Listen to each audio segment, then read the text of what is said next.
From the first battle to the last stand. This is for every fan who loves it. I am Dr. Love, and this is Aaron Love's Wrestling. Yeah!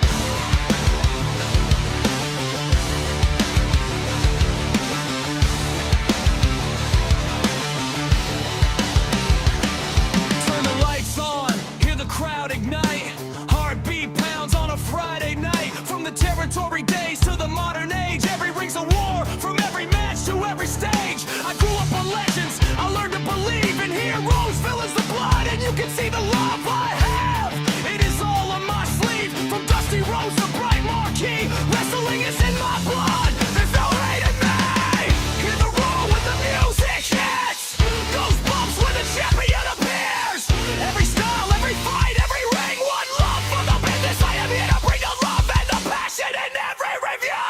Aaron loves wrestling. AEW, WENWA, New Japan, TNA. It doesn't matter about the brand. I love it all. Aaron loves wrestling. My heart is in the ring. No walls, no war. Just the passion for the business that I bring. Aaron loves wrestling. Fire. One world, one voice. Take How's it going, ladies and gentlemen? This is Aaron Love's Wrestling Podcast and Unfiltered Wrestling. That's right, and I'm here with my brothers, Chris Branson from the Cheap Sheets, and we got Mike in the building. That is right, we got Mike in the building as well. We are here for Unfiltered Wrestling, where we are here to give our opinions on everything that have happened this past week, especially the Royal Rumble and Monday Night Raw last night. And of course, Dynamite Collision. We got a jam-packed episode filled in for today, and we are going to give our unfiltered raw opinion. And if it upsets you, well, here's some tissue. Wait, hold on. I got this. He got the tissue. He got the tissue. So yeah, this is what we're going to be doing. Feel free to come in the chats as well and discuss with us. We're going to be talking again Dynamite Collision, especially the Tommaso Ciampa debut and the surprise title win. I did not expect him to win the TNT title, honestly. I was wanting him to, but I did not expect it. I may or may not predicted it. Oh, Mike predicted it. And then we also have TNA from last week, which TNA, since the debut, the episodes have progressed and gotten better, in my opinion. Yes. They have. I'm sure that I know that they read a lot of the criticisms and a lot of the negativity about the debut episode, and they're like, so they like, we got to fix this, and they did, and it's gotten better the past few weeks. And then we'll talk about, of course, the Royal Rumble, and I want to see what the chat. What do you think of? I want to put a little vote out there through this episode. And we'll see how it is at the end. What do y'all think? Were the seats partially empty, or was it just the LED lights? Let us know. You know what? Today we should do a little bit of a mailbox. Let the chat ask questions and do a mailbox too. Yeah, let's do that towards the end. Okay. How about that? Let's do that. Well, let's talk about AEW. Aaron. What? Let the guests speak his piece. Let the world hear about him and his fandom, sir. Mike, introduce yourself. Let's hear you out. You're right, Chris. No. Okay, jump the script. Me and Aaron done so many shows together. I understand. You don't worry about it. But I'm Mob Miz. You could catch me over on the Elite Mob podcast. You can also catch me on Saturdays and Sundays with Spev Rock with Good Morning IWC and Point Taken. Along with Stampede, who's already in the chat, saying how he took my throne. He did take it this week. Oh, it's okay. But for anybody that don't know me, searching Mob Miz, I'm pretty sure y'all find me. Cool. And, of course, as you see today, I've got a new subtitle here. Everybody likes to call Aaron a bootlicker. I don't know why, but in all honesty, we three sitting here right now, we love pro wrestling. We love to talk about it. Yeah, there are going to be some negatives in every company that we talk about. If we aren't putting it over, what the hell are we doing as wrestling fans? You know, that's the thing is 30 years ago when, well, at least Aaron was a baby, you know, and I was old enough to remember the Attitude Era. Yeah, I remember towards the end because that's when it ended. I But, remember it here, but, all. but here's the key, sir. Here's the key. We had one option, then we had two, and we have three, being TNA, ROH. Okay. Now we have a whole bevy. Yeah, And it if you aren't watching and if you aren't saying something, then you are doing something wrong. If you aren't at least trying to forward the wrestling community to give the talent the credit that they deserve, the ability for them to even sit there and feed their families, put roofs over their families' houses, putting clothes on their back, you know, yeah. it doesn't matter the company you work for. Hmm. Yes, okay, WWE's got attached to something right wing. Everybody thinks AEW is left wing. Who cares? As long as there are men and women able to fund their bills, Yeah, that's all that matters to us. And it's more wrestling for us, yeah. The but more like he wrestling, the said, better. yeah. Like when I started watching in '05, when I first watched wrestling in '05, first it was just WWE, then I discovered in 2006 TNA. And I didn't discover New Japan until I think 2016. I didn't discover that till years later. But it was just WWE and TNA for me. Yeah, it's And not. then now I got, we got NWA Power, which is on the night, AEW, we got WWE, we got Ring of Honor, we got TNA, we got New Japan, we got NOAH, we got AAA, got CMLL. I mean, the list is, I mean, you could literally forget all your TV shows and movies and you just fill your schedule up of watching wrestling. Like, Exactly. you don't like, of course, a lot of people don't do that as much as me, but I love wrestling, so I can watch it all. From a lot of people say, "Man, you watch too much wrestling." Well, I say you don't watch enough. Okay, so but no, for real, I do watch some other shows and movies here and there. But man, I just love watching wrestling. Man, I'll tune in. Like I just watched AAA last night from this past Saturday. It was a great show, especially that uh, triple threat, no fatal four way cruiserweight number one contenders match, and TJ Perkins. He back. I haven't seen him in a minute. Yep. I'm sure he's been wrestling independent somewhere, but I haven't seen him. I'll say It was in New Japan. He was in New Japan. Yeah. And he came on AAA and he won that number one contenders match, and he's going to be facing Laredo Kid for that AAA World Cruiserweight Championship. And I want WWE to bring that back. Bring some weight classes, bring that back. First ever. Speaking of TJP, he's the first ever cruiserweight champion. Yep. Yeah, and now he has the chance to be the AAA Cruiserweight Champion. How about they bring the Cruiserweight Championship back in WWE with the big roster that they got? And AEW can even do it with the big roster they got. Get rid of maybe the Trios titles or the National Heavyweight Championship and bring the Cruiserweight title. Spedrock nailed it. TJP in New Japan, he's a different essay. Like, yo, he rebuilt himself something different over there. And wrestling definitely is therapy. And then your chat's blowing up. Just so you know, I don't know if you got it open. You getting hit. I got my chats, but all I can see is YouTube for some reason and Kick. I can't see X. So if y'all want to show up the X, that's please do so because I won't let me see X for any reason. I think I'm only seeing the YouTube ones. I'm not sure. Yeah, only the YouTube. Because and I try to go down to the settings here and it won't let me put X up there. So anybody, Stampede came through YouTube. Sweet. So anybody commenting on X, we can't see them, but just know that you can always join in on the YouTube side. Yes. But we can't see the X side for some reason. So yeah, but Stampede, what's up? How's it going? One thing for 2019, 2025. Yeah, and a great run too. One thing I want to touch on one thing to follow up on what Chris said.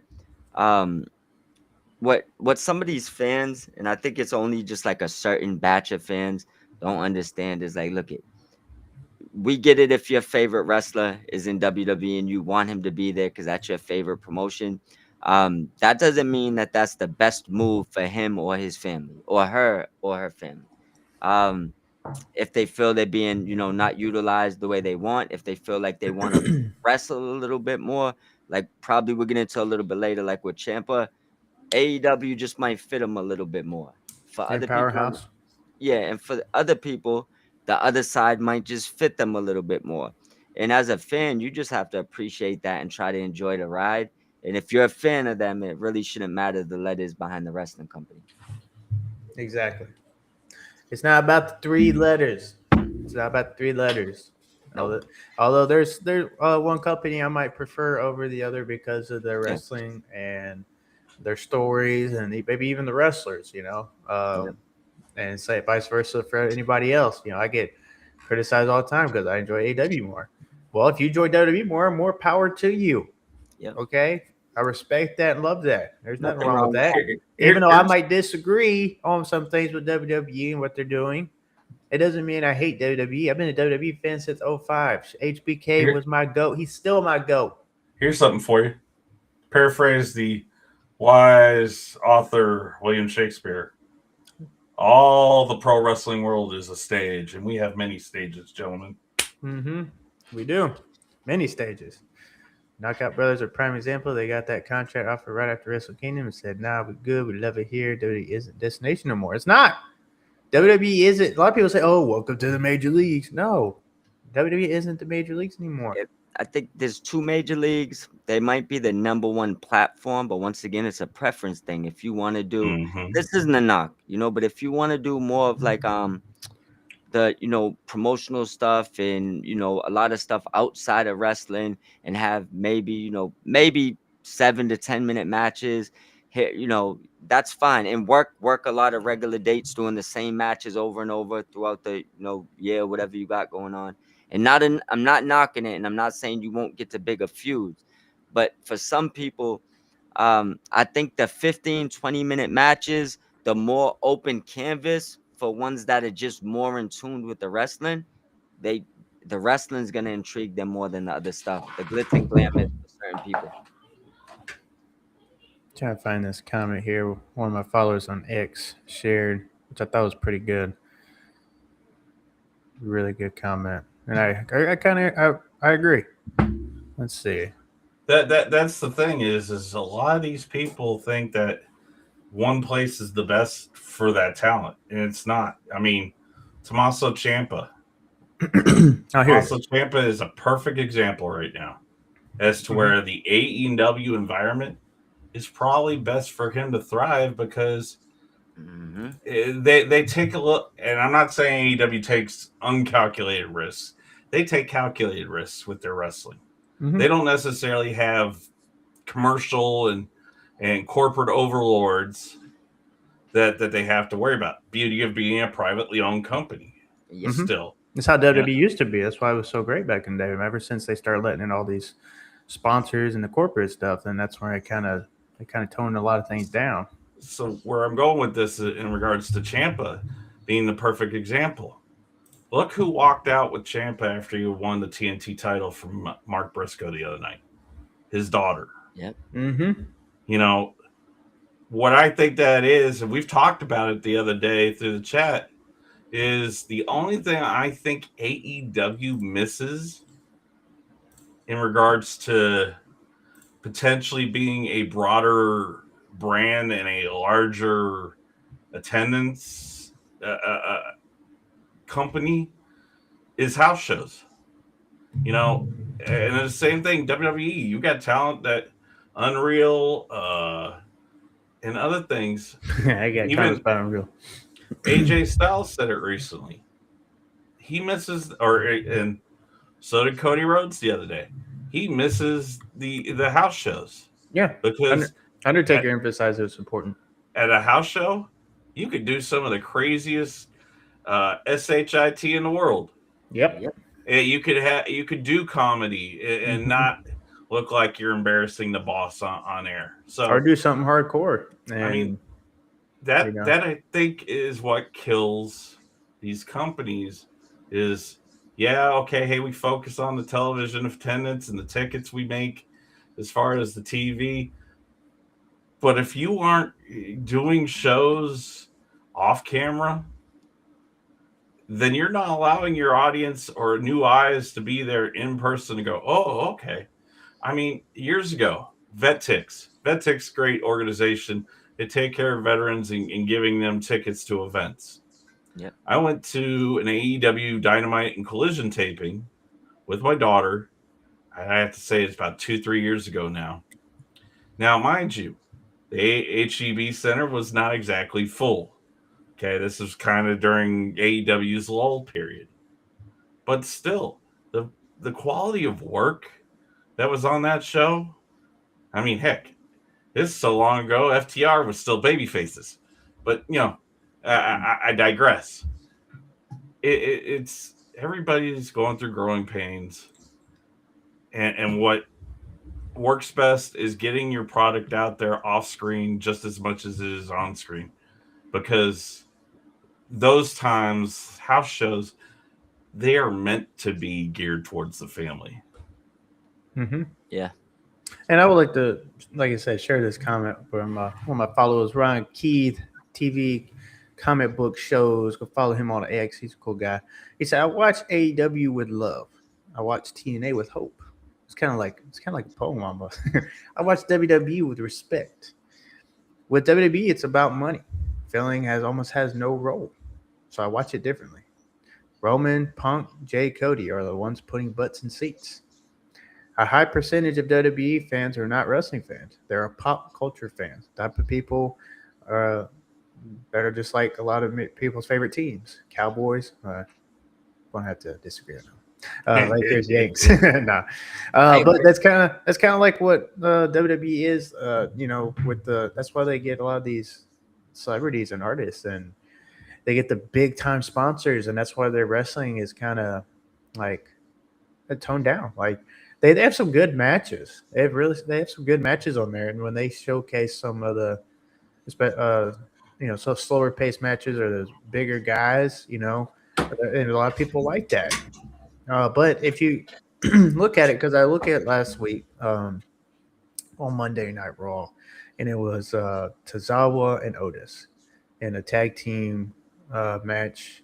I think it was triple threat or fatal four. I can't remember, to become number one contender for the world tag team titles. And at one point, Tozawa, he just started like his slaps were just so weak and light, and it was like on these big guys. I'm trying to remember who the team was, and I'm like, how's that phasing them at all with him? Like, sell the punch, sell the kick. I looking back at last week when we were all snowed in down here in the South. I was watching some old school Magnum TA matches. I watched like 5 of them, and just looking at the punches and everything they sold, like it wasn't a lot. Like it looked legit. Like Magnum like gut punched somebody, and then the guy sold it. And but how he hit him and how close it was, and just it wasn't fast, but it was nice slow, and it sold the impact. Like, oh crap, he just hit him in the gut, and the guy sold it. Well, Ric Flair was the guy. He sold it by like acting like he was out of breath, and how you would really be punched in the gut. Nowadays, they just do these little slaps, and I'm just like, what is that? And that kind of stuff. It's like even AEW's done. I'm not just hating on WWE. AEW's done it at times. That's some of the stuff these older wrestlers is saying, but people take some of it as hate. Although some of them do just come from a bad place, but some of the guys is telling them the truth.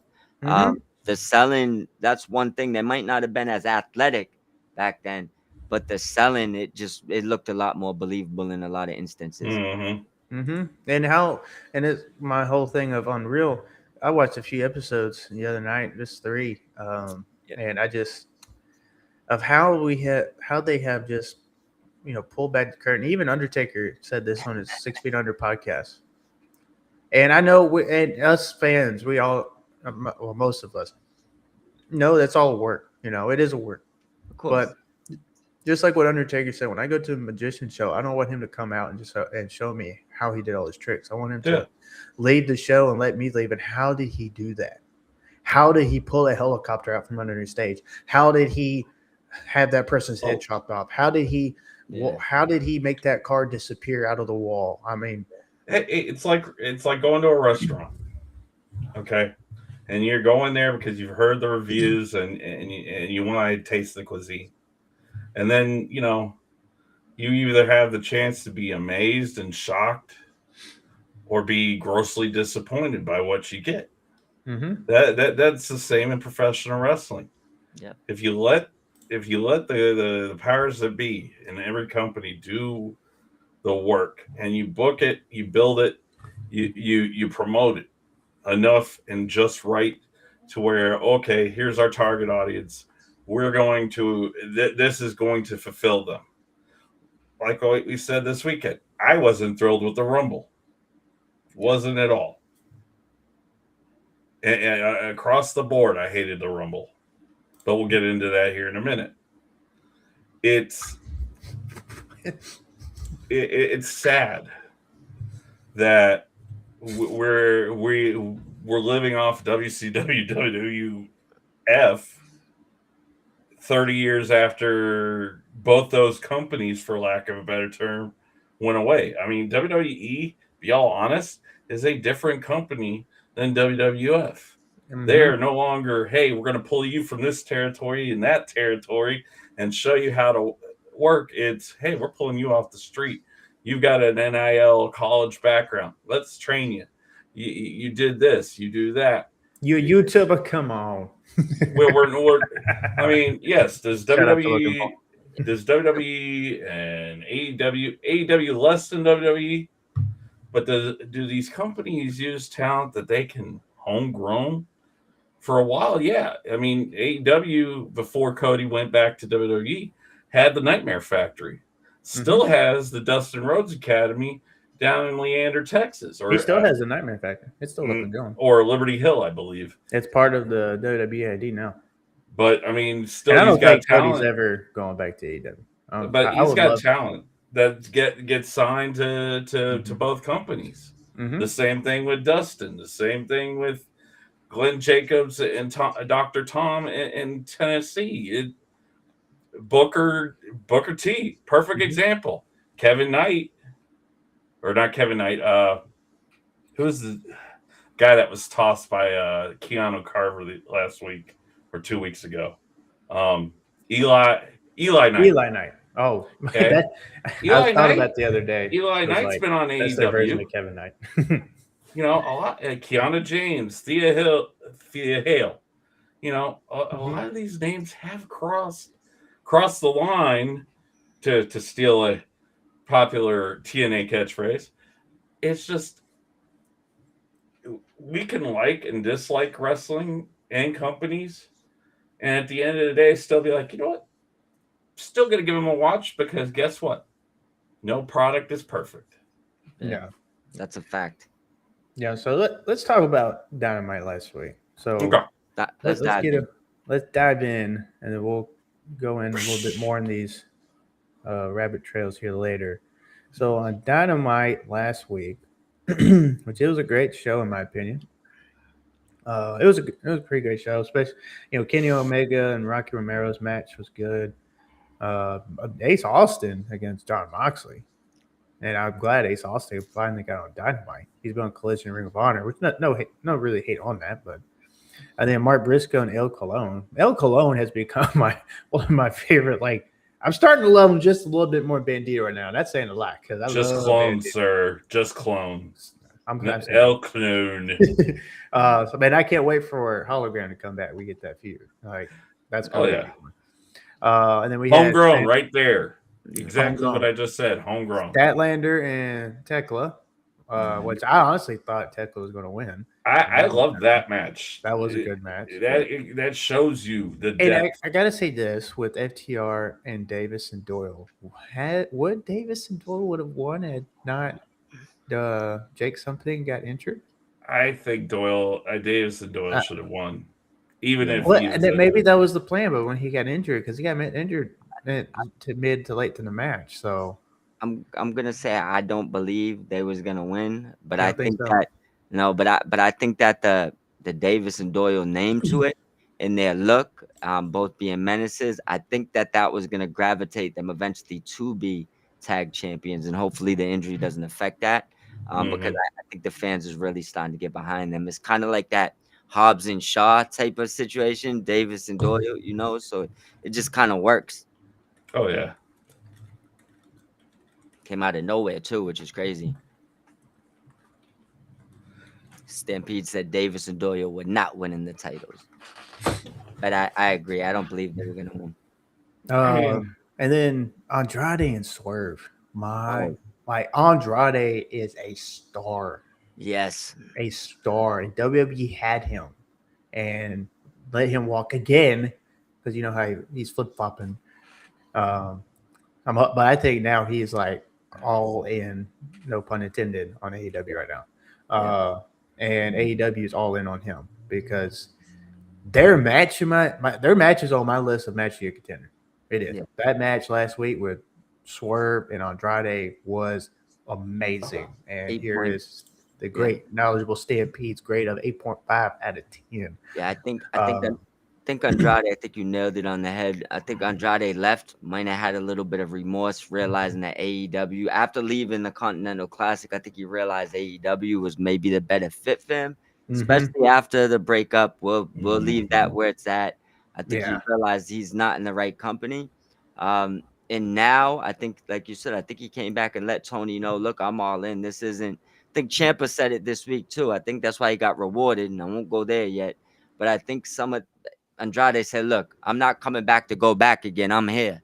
So now Tony knows he can actually trust him and do a lot of things when he probably wanted to do before, but was hesitant. Because Tony Khan and even Will Ospreay touched on it. Like, this isn't a step. This place ain't a stepping stone for you to go WWE. Like, if you're gonna, we want people who's gonna be here and be here for the company and for the future of the company and help the company grow. Yeah. Like they're done signing. Like, how many several former WWE talents we see go up, and we're like, oh, they should be signing AEW soon. Nope, they went to TNA or NWA or Wrestling Independence or New Japan. Tony Khan, maybe they had a discussion with Tony Khan, and maybe the discussion was, well, yeah, I'll just work here until WWE calls me back. And he's like, nope, I want people here that's going to be here. Now, he probably didn't expect Powerhouse Hobbs to go, and according to some sources online, I think he did. He offered him more money than WWE, and Hobbs still turned it down. I think it was already after. I think Hobbs. If you look just going off the timeline, and I'm not there, so this is just speculation, but it seems to me like Hobbs already made his choice, and the AEW contract might have came in after he made his choice. Hobbs just kind of seems like the person with. These also people got to remember, majority of the people that have left AEW to go to WWE, not counting ones that was already there, they're all the guys Cody handpicked to bring to AEW. They're just going back to Cody. Go look at them. Stocks, Hobbs. These are his players. Was Buzzblade Monroe selected by Cody? No, I think she was more Tony New Japan because Cody wasn't even there. But her dream was WWE. So yeah, her dream was to be next to Triple H apparently. So she was facing that no matter what. But at the end of it, I don't mean that in a derogatory way. I just mean that she wanted to go. You know what I'm saying? PJ Show. Yeah, but in all funniness, like I said, majority of those people that left AEW and went to WWE, I think they was just rejoining Cody. Yeah, and because you could say that for Ethan Page, like you said, Ricky Starks, Jay Cargill, CM Punk. Yeah, I'd say Rhodes was the total reason why Punk went back, but Cody, I think you got to equate it to his dad back in the day. Is his dad, even if he wasn't in the polka dots or the black tights and the red knee pads and the white boots, that there were wrestlers that were willing to follow him to and from WWE and WCW and X, Dusty Rhodes created his own wrestling promotion. They would have signed him. Well, not only that, he had And he got had it from little to Turnbuckle no Championship Wrestling. Mhm. You know, he wrote for Florida Championship Wrestling back before the NWA territories all fell apart. You know, it does, and honestly, with people thinking that this is it, and I still don't think it's it for AJ Styles. You know, Thank you in a minute. think about this as to what WWE has as far as future creative players. You know, the people that can retire a Bruce Pritchard and Michael P.S. Hayes, who thinks that my pick for the Royal Rumble is nothing more than a glorified jobber, which he's not. You know, I guarantee you could put a strap or a rocket strap it to the back of Chelsea Green, and she will make a legitimate champion and go on a lengthy run if you let her. The same thing with her husband. You know, look at what her husband had to do. Went to AEW, went to NWA, participated in TNA, made himself into somebody who, what Cody said, what was it, undesirable into undeniable. You Which know, if WWE doesn't put a WWE World Championship on him, it'd be a shame. oh, I agreed. Yeah. I mean, he and Punk are one championship shy of their Grand Slams. You know, like he's won the Intercontinental title, he's won the United States title, he's won tag team titles. One title he has not held in WWE is that WWE World Championship, and he has definitely earned it by going away from the machine, so to speak, going away from WWE, and built himself up and basically made a living off of independent wrestling. And he showed many people. He said this at one point, like, just because you're done with WWE doesn't mean it's it. Yeah. You can make a living and do good on the independents. Look at And Killer that's what he Cross. did. Look at Killer Cross, which this Thursday, watch for the Battle Riot. Killer Cross, which I would have loved. But here's one thing. MLW is affiliated with AEW. Yeah. Look who he's working for.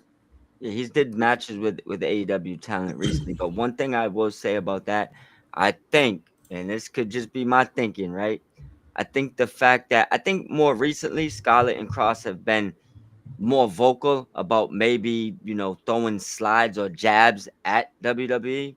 But Yeah. I think that they kind of fell under that same group with Cardona, where they know they want to go back to WWE. And I think that's one of the things that AEW is specifically avoiding, knowing that you might be coming here to go there. Now, had Cross and Scarlett been all in AEW, which they've been like 1 foot in, 1 foot out, I think they would have been on the dotted line already. Well, I just Cross don't. said on the Arrow Hawani, one of his episodes seen last it. year, that whoever signs him, this is it. Whoever signs him in Scarlet, and you're signing both. You're not just signing one. Whoever signs him in Scarlet, they're waving that banner to the end of their career. Like basically, he just implicated that he's going to sign his last contract, and whoever it is, he's going all in on him. Whoever it is. Well, So Tony Khan really wants that. You could have a star player with Killer Cross on an AEW roster. Well, Kevin Kessler said it perfect. It doesn't matter. I mean, yeah, okay, people know about the business between Scarlett and a current big name in AEW. Cool. But Killer Cross is also, if not, he is 40 years old. Yeah. You know, we're hearkening on a lot of talent who are older now. Cody is 40. Seth is near 40. Roman's near 40. LA Knight's 43 or 44. Moxley's in his 40s now. FTR. Both Scott Dawson. Okada's almost there. But you don't look it, but he's almost there. But that's the thing is and we make fun of this new era comment. Yes, okay, we get it, Triple H. We get it. It's a new era. But 500th that's how my rant here in a little bit about the Royal Rumble is going to play into that new era. What you're about to get into, because we're going to go over Collision real quick, and then we're going to go over Rumble. Okay. So Collision was great. Darby Allin and Clark Connors had a great match. And my gosh, Darby Allin scares the crap out of me sometimes of his matches. Like I'm just like, bro, please Please, I want to see you wrestle for the next 15, 20 years. I really hope he does. But man, he takes more risks than Jeff Hardy did, in my opinion. Like I'm just like, bro, That exploder into the oh steps man, still plays in my head today. it made my back hurt. Like I was like, oh my, I felt that. Like it was like a voodoo dot that hit me. Like I felt that. Rascals and Crew Rascals debut, which was that was awesome. They won. And Orange Cassidy and Tony Storm versus Gino Medina and Lady Bird Monroe, which I've seen Lady Bird Monroe elsewhere. I'm trying to remember where it was. Bring a reality of wrestling. Yes, that's where it was. She was she wrestled there. I didn't see the other guy. Maybe he was there, but I don't remember. Cassidy and Storm won TNT title championship match. Ciampa won his debut match and a new champ.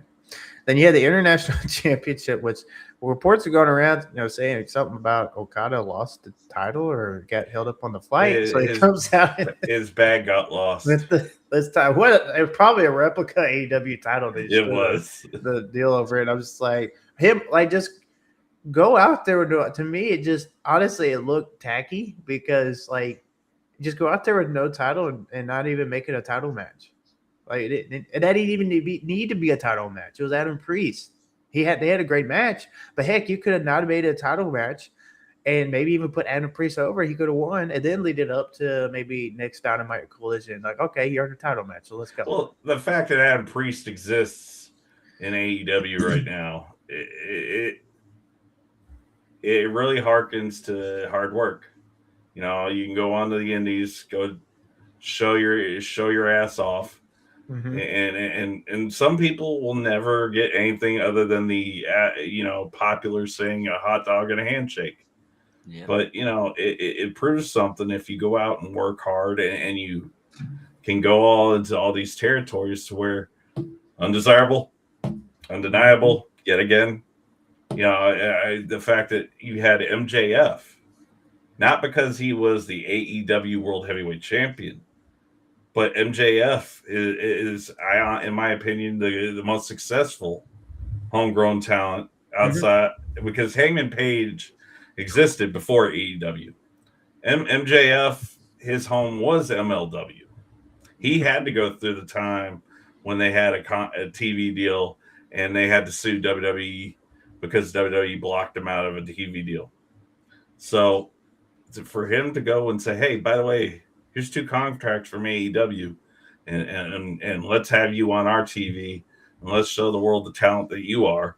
That kind of says something to how, going back to what we said earlier about the tribalism, you don't need tribalism to make money.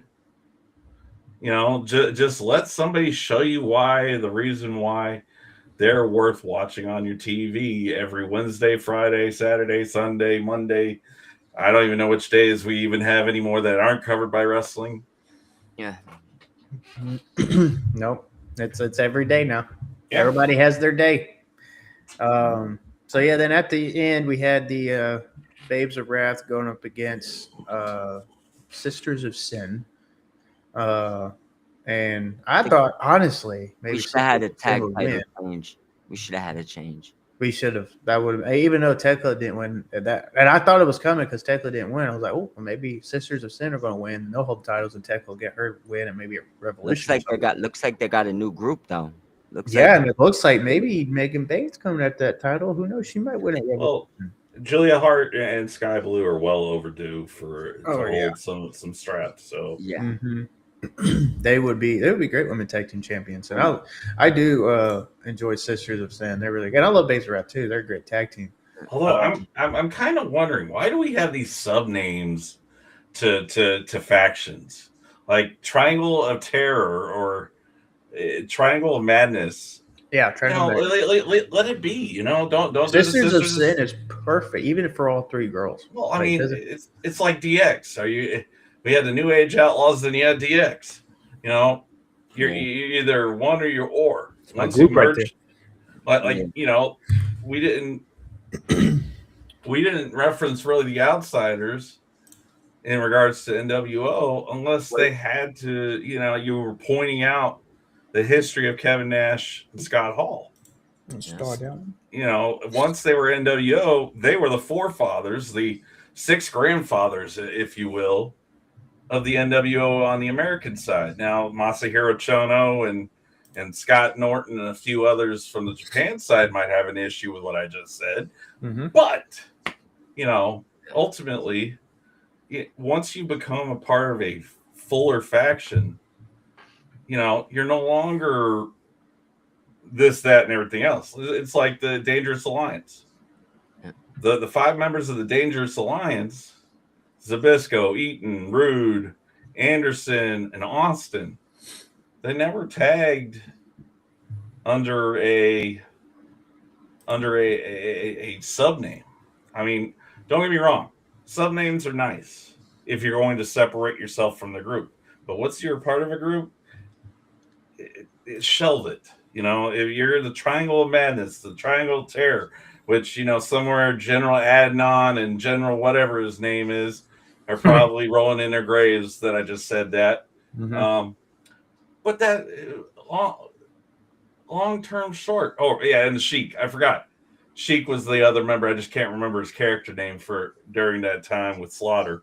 But that's the thing is, be DX, be NWO, be the Four Horsemen, be the Dangerous Alliance, be Evolution.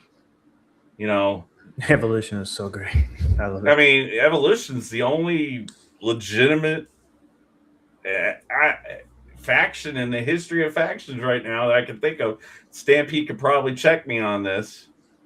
That probably could. All four members of Evolution have the most championship reigns collective in regards to World Heavyweight Championships than any other faction in professional wrestling history. Well, a lot of that was due to Ric Flair too, but I mean, Ric Flair and Triple H had 30 right off the top. Mm-hmm. Then you had Orton, who's had 14, so that's 44. Batista's the only one that had that much.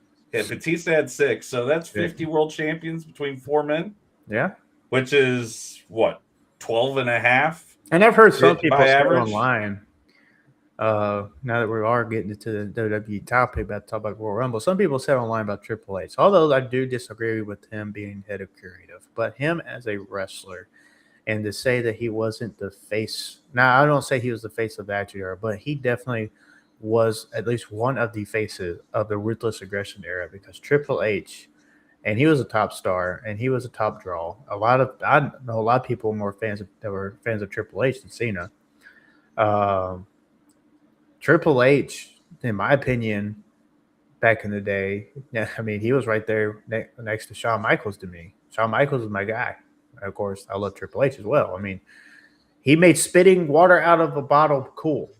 Like, you drink the water, go, he made that cool.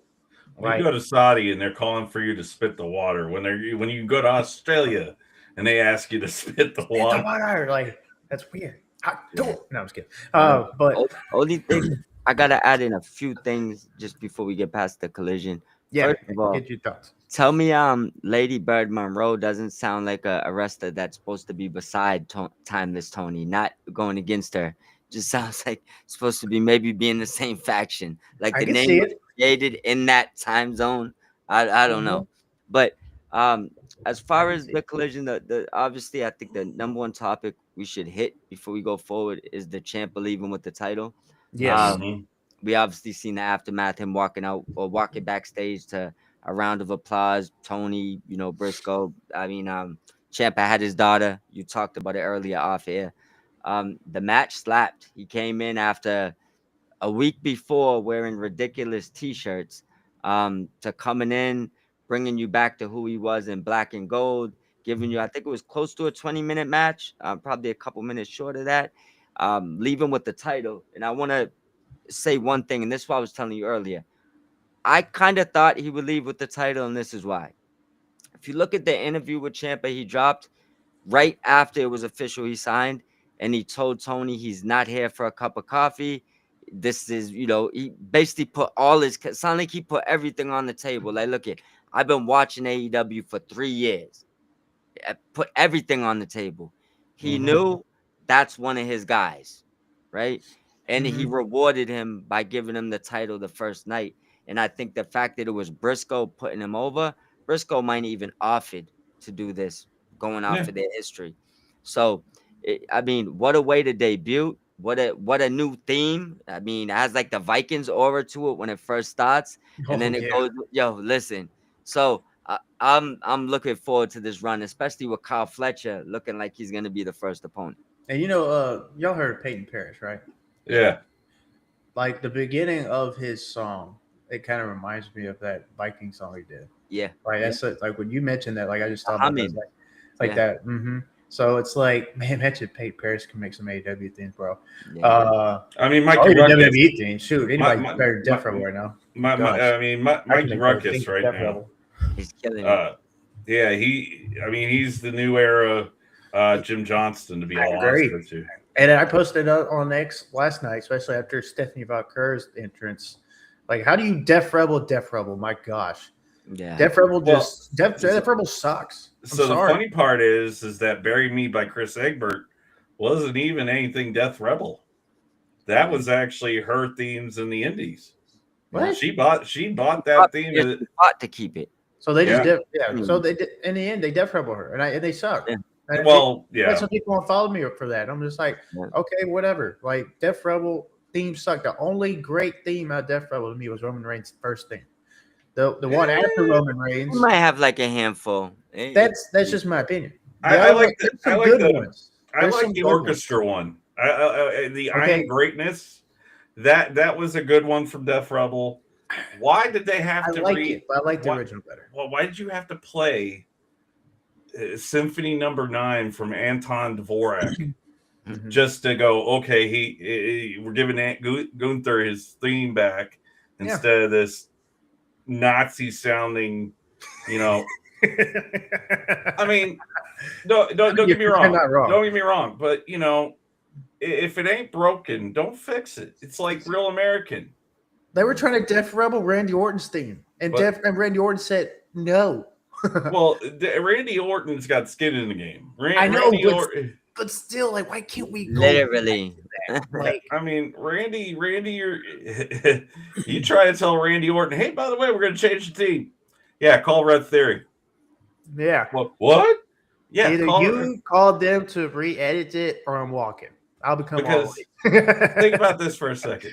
Red Theory has recorded all 3 of Randy's themes. No. Mercy Drive was his first one. Oh, that's right. Mercy Drive. But Burning the Light. Burning the Light. Yeah, that's right. Love that one. But they did the voices and they remixed it to what it is now. Well, I guess they satisfied WWE to remix it to make it sound like Death Rebel. Well, it was more, they were going for a more harder metal edge with the new reboot. And I don't think honestly, with you have fans 15,000 deep singing his song. Yeah. It really isn't going to matter if it sounds like something the Deftones or Marilyn Manson puts out. Well, it's like people are just going to sing the song. They sing his as well, and it's Alter Bridge. And imagine if Tony B. Death Rebel. That, my gosh, like I don't. Well, they did try to Death Rebel all this money, especially the big payout you got from Saudi with the Rumble, and then next year's Mania, $250 million is what the reports are saying. The Netflix deal is what, $5 billion? So, and you can't put money into, hey, let's get some legitimate themes from our wrestlers, because there's times every Rumble I gotta see who it is coming out. I gotta see what name is on the graphic to see who's coming out, because a lot of them are generic and they sound the same. Well, I mean, $5.5 billion from Netflix, it's gonna give you some production copyright money. Deals. Like, hey, Skillet, come make us some themes. Or now, I would love to hear Jelly Roll do Orton's theme to see how it would sound. Well, I don't want to see Orton's theme, but he could do Nickelback as sports entertainment. You heard Stampede. I would even take Nickelback right now. Like, and now, honestly, I don't hate Nickelback. I actually love them. They're great. They're not like the greatest of all time. But I love the music. I love the music. Okay, I love. You had me at hello. Yeah. Hey, I ain't singing about a photograph right now, so we're not going that route. Save me. No. Save me for Death Rebel.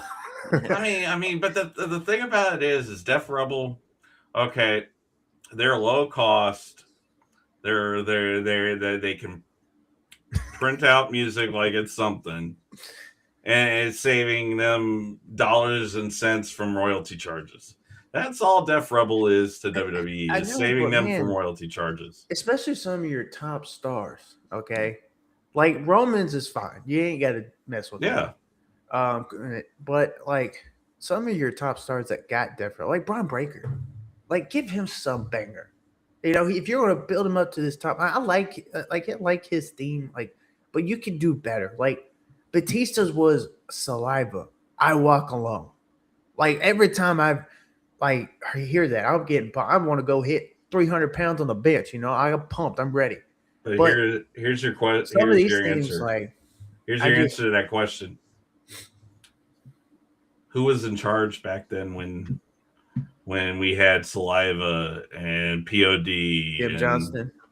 not Are only you talking that, about Vince McMahon? Yeah. yeah, Okay. Vince McMahon was making the money I deals. thought you Now, was talking about themes. now, But yeah, but he had good taste in music. Like he but that's got the great thing themes. is where the WWE is no longer family owned; it's corporate. It's so Def Rebel fits Mm-hmm. the corporate mindset versus a CFO's or Jim Johnston I'll even take or CFO right now. They had some good ones. hire this band, that singer here to do this. You know who I would love to hear do a theme? Get the lead guitarist for Slayer again, and then put Bad Bunny in there, and see if you can't come up with some, That'd be good for That'd be and good then for stick it to Damian Priest. the face of everybody who's all mad about ice. You know, be like, hey, that Puerto Rican who is an American, excuse my, yeah, is providing for. This is another different rant for another time. I'm going to stay off it because it's a wrestling podcast.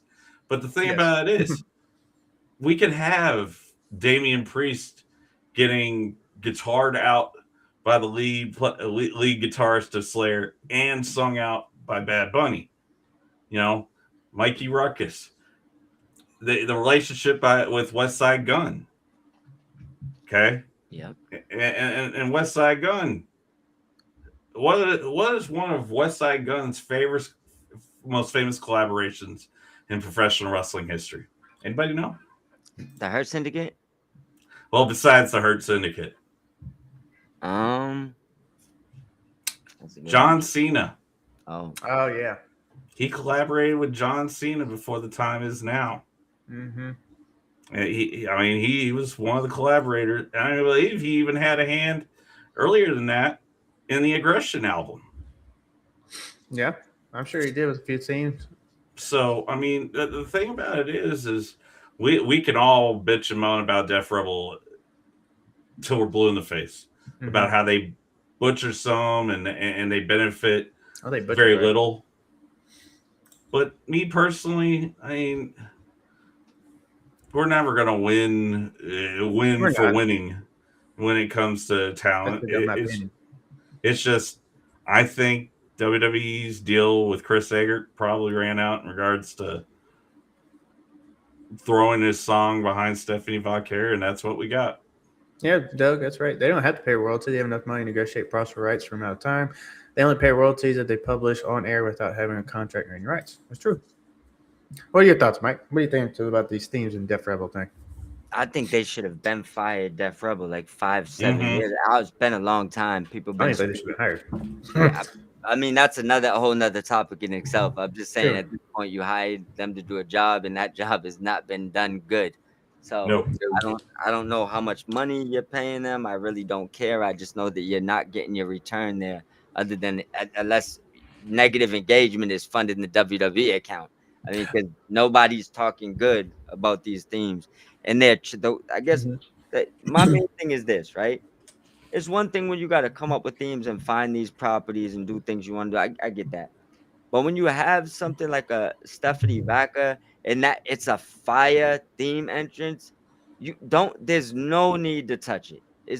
Those parts just don't make sense to me. If you got Hobbs coming in and you got to figure something out. Cool, I'll go through the motions with you to figure out a good song. You might have 3 chances, but when you're chopping up good ones to make ass ones, come on, man. What are we doing here? As far as the spending the money, I think Ruckus is so good at his job. He's Mm-hmm. saving Tony a lot of money.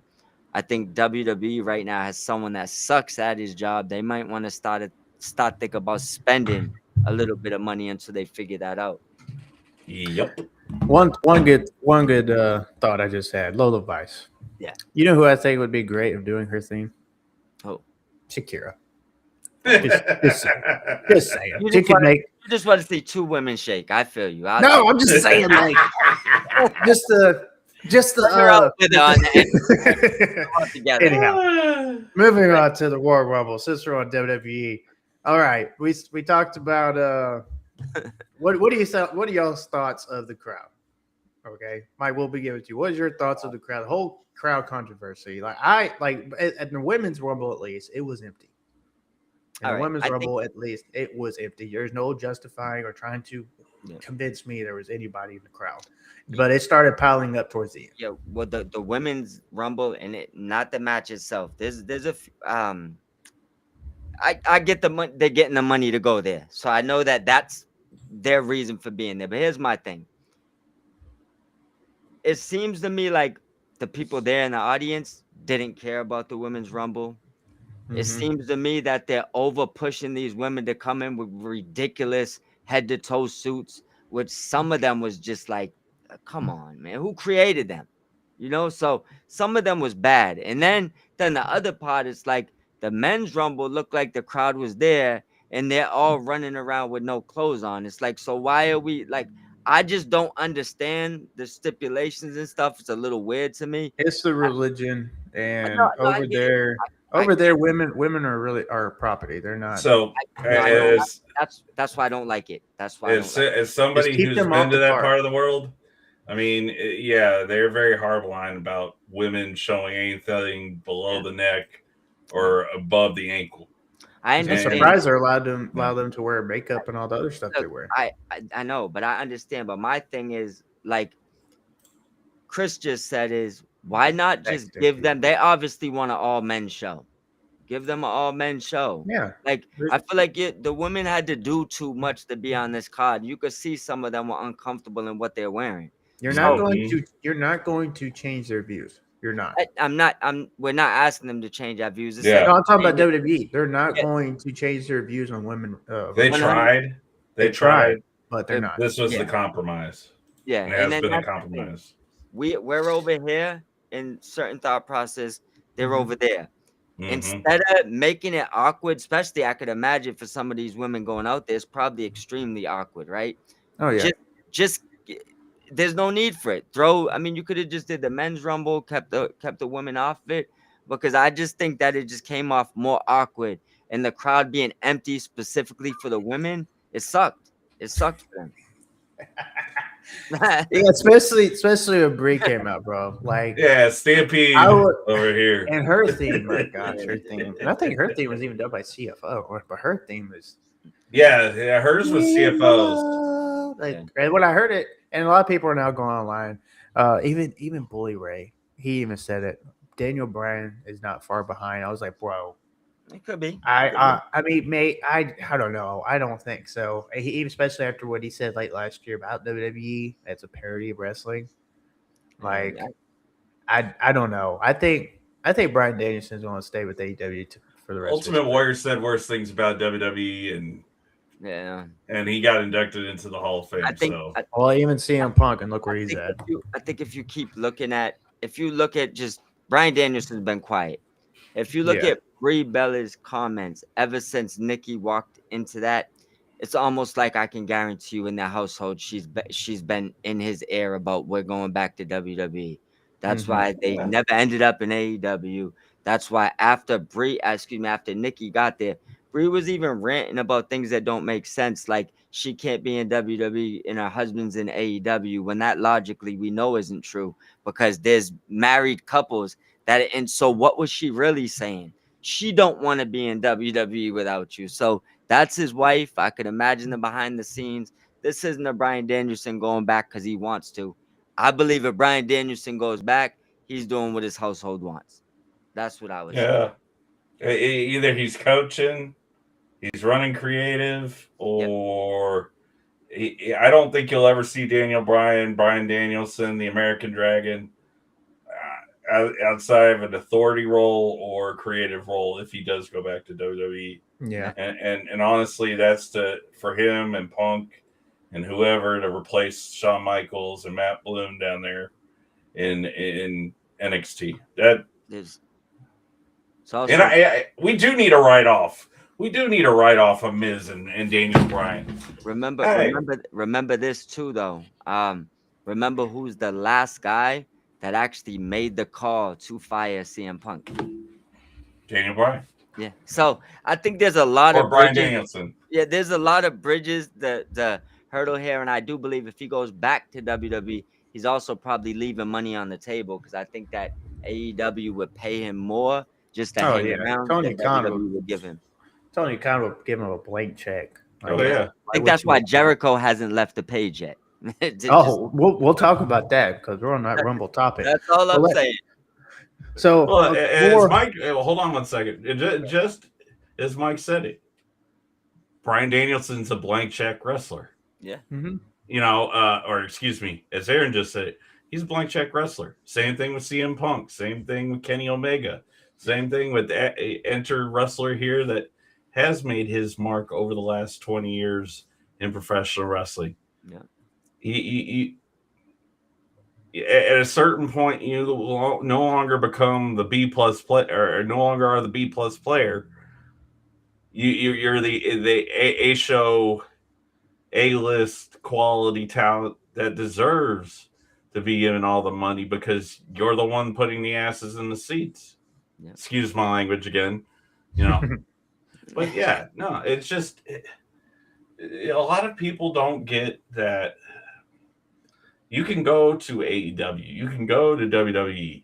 Your significant other, Rhea Ripley, Buddy Matthews, Yeah. Alistair / Malachi Black, Zelina Vega. Okay, worked in 2 different companies. Never heard one moan about the other. Hell, Zelina Vega's been at AEW shows. Alistair Black has been at WWE shows when he was employed by AEW. Yeah. You know, there's been Trinity Fatu when she was with TNA, and Bailey went up to see debut of Sasha Banks or Mercedes Moné in Boston. So, I mean, we can. This goes back to where we were ranting the other day about, you know, it's not about us, the fan. And I said this to Jose, the assistant, the other day when he was pointing out a fan's tribalism. It's to them, it's, hey, my brother or sister inside those 4 corners is thriving. Their families are benefiting.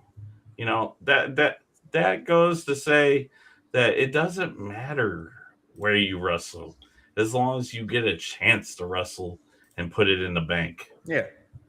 Mm-hmm. I agree. I completely agree. So, thoughts on the winner of the Women's Rumble?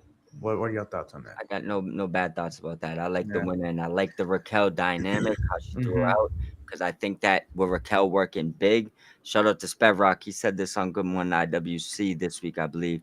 Well, it might have been point taken. I apologize. It might have been Stampede. He could confirm this on the thing, but with her working so much bigger after the Kevin Nash statements, and yeah, it was Stampede. Shout out to Stampede. But with her working bigger, with the Judgment Day working, they got the Roxanne stuff. Liv winning this now. Liv throwing Raquel out. I see a direction here, and I think that they made a good decision if they continue up with the booking. I mean, you had the obvious teases with Tiffany and with Soul. Yeah. Which I thought Raquel was going to win last night, and I thought so too. It set up their feud for WrestleMania. I mean, we still got some ways to go, but I seriously thought that was going to happen last night, and Roxanne intervened, and then you have this whole manipulative story with Liv and Raquel, like just Liv's always at just take the pin. You give me it's for the better the Judgment Day about and then Raquel just kind of deflects and like now screw you, and then Yeah. so that's why I thought the story might go, but apparently it didn't. So, but Whenever, yeah, whenever I thought Liv winning was cool, and Yeah. that was her first Rumble win, Oh, actually. I think. I think I said the only thing that I liked about the Rumble this weekend was the finish. What was that yeah. Oblivion on the apron? It was sick. It legitimately That was awesome. what Yeah. was That was well probably the done. best Oblivion I've seen Yeah. that she's done. That was And freaking sick. live. Think about this the other from years back. Hmm. We had the Riot Squad. Now Ruby Soho is off being a mom right now. Hasn't been on TV. Same thing with Angelo Parker. Yep. Sarah Logan off being a mom. Pretty much done with all of professional wrestling. So at this point, the only wrestling income is probably going to be Raymond Rowe or Eric. I hate saying Eric and Ivar. Warbeard Hansen and Raymond Rowe. Liv Morgan has gone above the expectation that many people had for her when she got into WWE.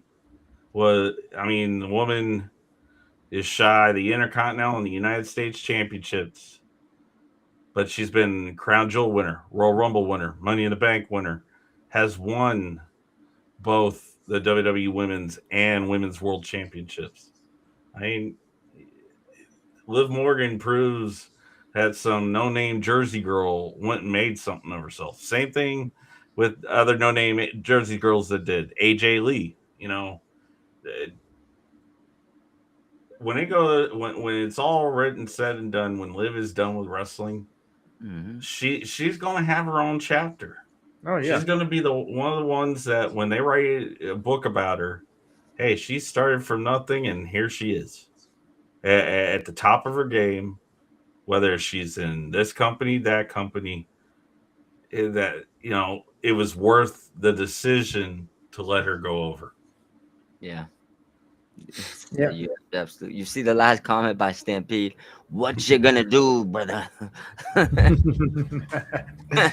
Also, we're in the Bella Mania. Hogan era of booking the Bellas now. Okay. Oh yeah. Apparently, so it's gonna be the Nikki and Brie Hogan show. All right. So what did you think of the all right Gunther and AJ Styles match? And of course, is AJ Styles really uh really done? Are we going to see him in TNA or AEW? I'm gonna let Mike start. I got a gun to unload on this one. All right. And I was gonna say that. I know you're trying to unleash, so your choice first or second. I'll be brief. First of all, the match I enjoyed it. I think this guy gave me like that old school vibe. Pretty much Gunther, anybody you put him in there with, if as long as they could give him something, he's gonna make the match pretty good. So that no problems with the match. I like that AJ didn't give up and he actually went to sleep, unlike somebody else Yep. recently. Unlike Yeah, someone they call the GOAT. that says never give up. Yeah.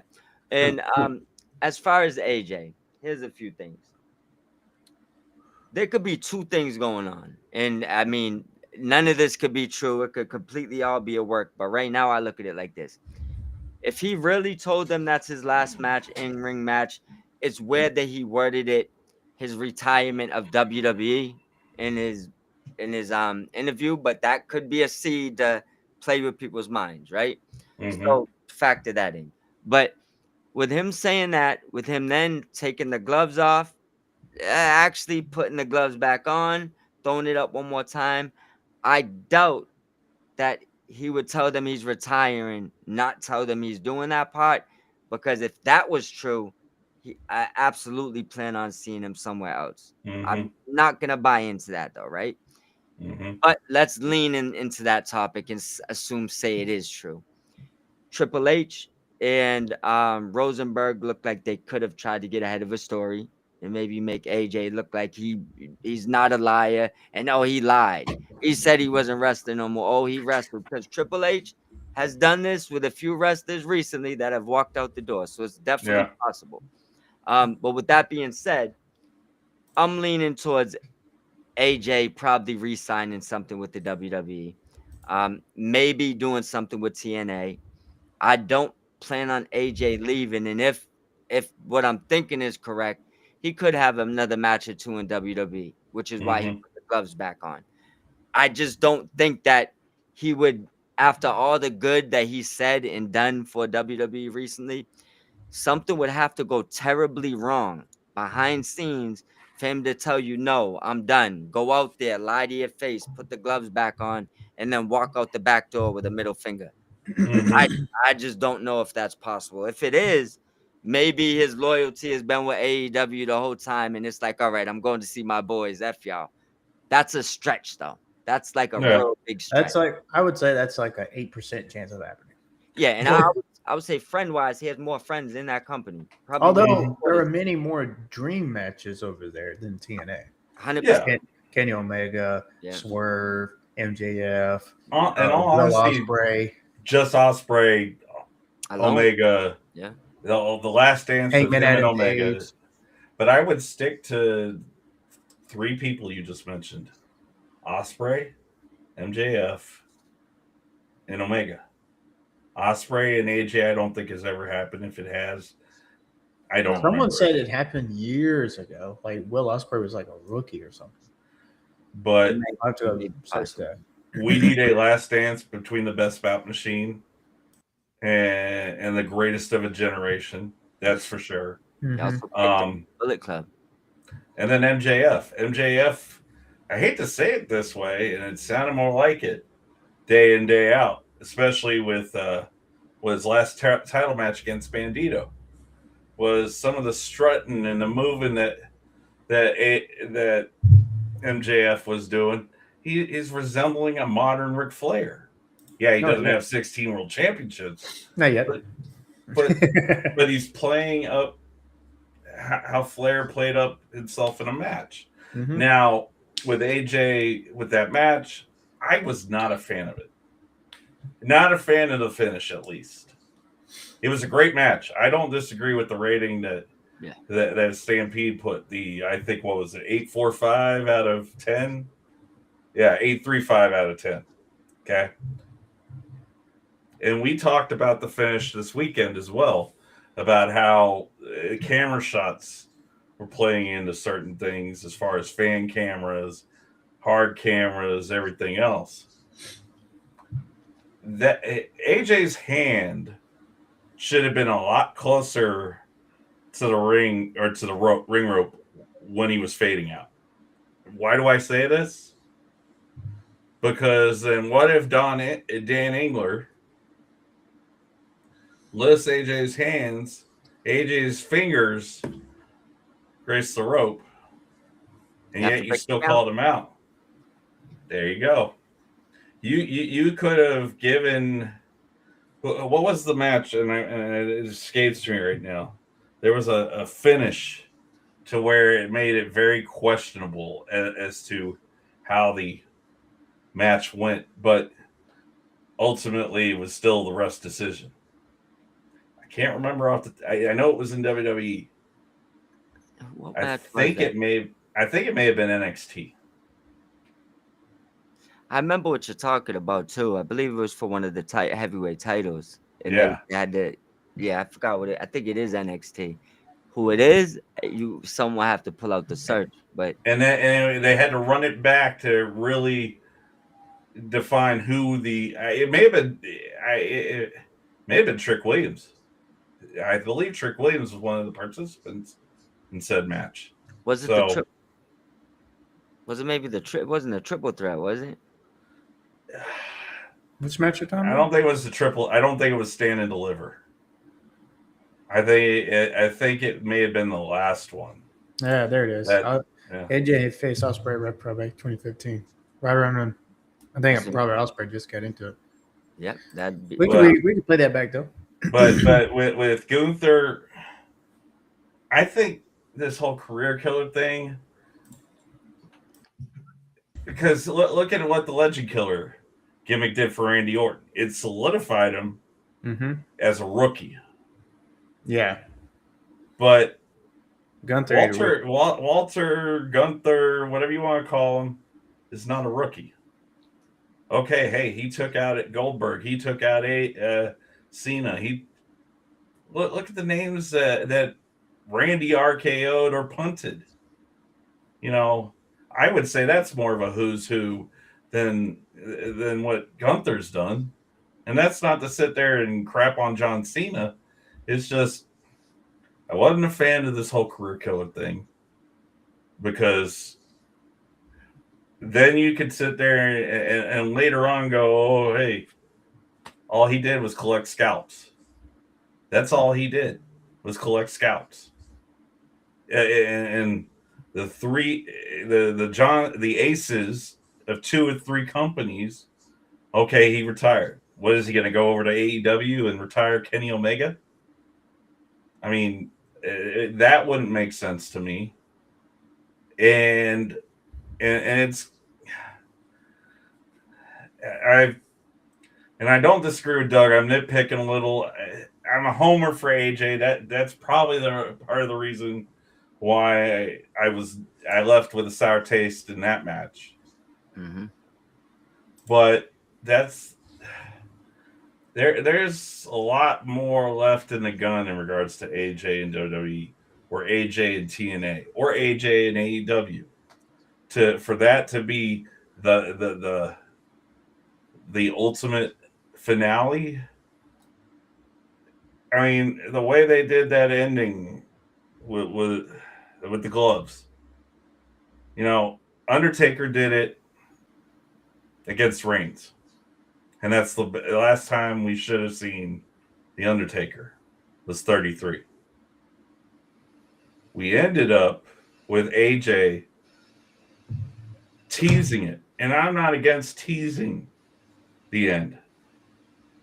Yeah. It's just it just didn't feel finished.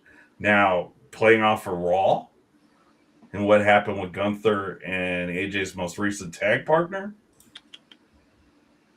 I think there's a reinstatement storyline coming to where Dragon Lee beats Gunther, but then what's the payoff? You know, yeah, okay, AJ's back, but then we just made that whole entire retirement. No, I think Dragon Lee's going to probably lead to Rey Mysterio because Rey Mysterio's talked about him being done soon, and he might be at WrestleMania.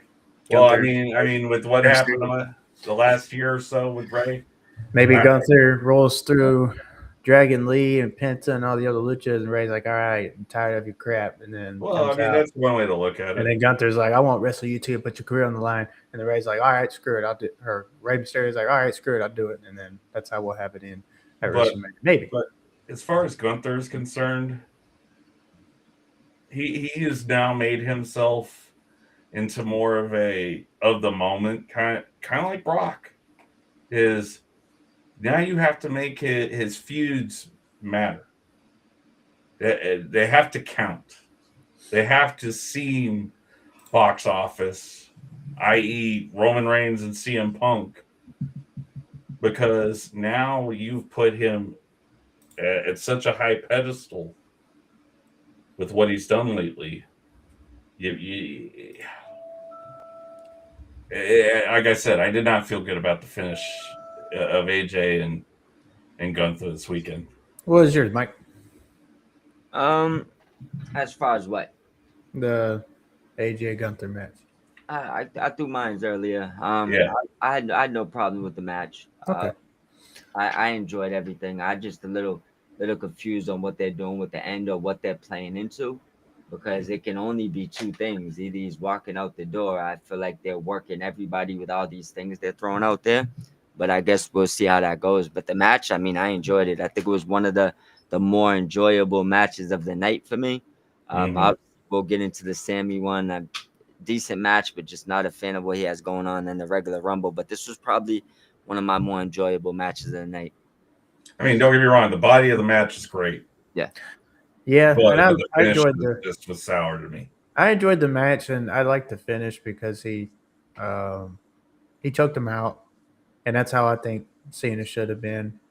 But I do think back too of Cena's, not to get too far into it, but like him giving up, and I know his whole thing of preaching was ever giving up, but if Cena did that to like If Cena ever did that, then okay, that's the end. Like to me, whenever Undertaker lost his streak, that should have been the end. Instead of him coming back, and he lost again and still came back. I think that whoever beat Undertaker, that should have been it. And of course, if you wanted Brad to do it, could have waited a little later, but it was just too soon. And I think they even thought that, and then Taker kept coming back for more. Like you said about Taker. So, huh? Like you just said about Taker. I mean, yeah, we should have got the end of the Undertaker at WrestleMania 33. Mm-hmm. We were able to get the end of the Undertaker at WrestleMania 36 during the pandemic. Yeah. But we were also able to have a match between the greatest creation in the history of World Wrestling Federation or entertainment versus the greatest honest God pro wrestler of this century. Mm-hmm. So we've been spoiled, honestly, in some cases. Like Omega and Styles Mm-hmm. in New Japan, we were spoiled. Omega and Ricochet.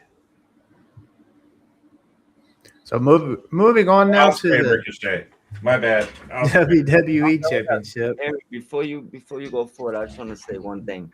I think one of the problems that I have with Gunther right now is Gunther's supposed to be the big, hail from another country. We've seen this for. I mean, you're younger than us, obviously, but this is a story since beginning of time with the WWE, right? Yeah.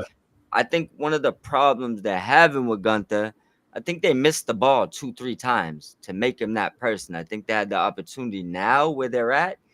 They're force feeding you, Gunther. It's kind of like when it ended up eventually working with Roman Reigns, but it took a long time before it actually worked, where they were just cramming him. Mm-hmm.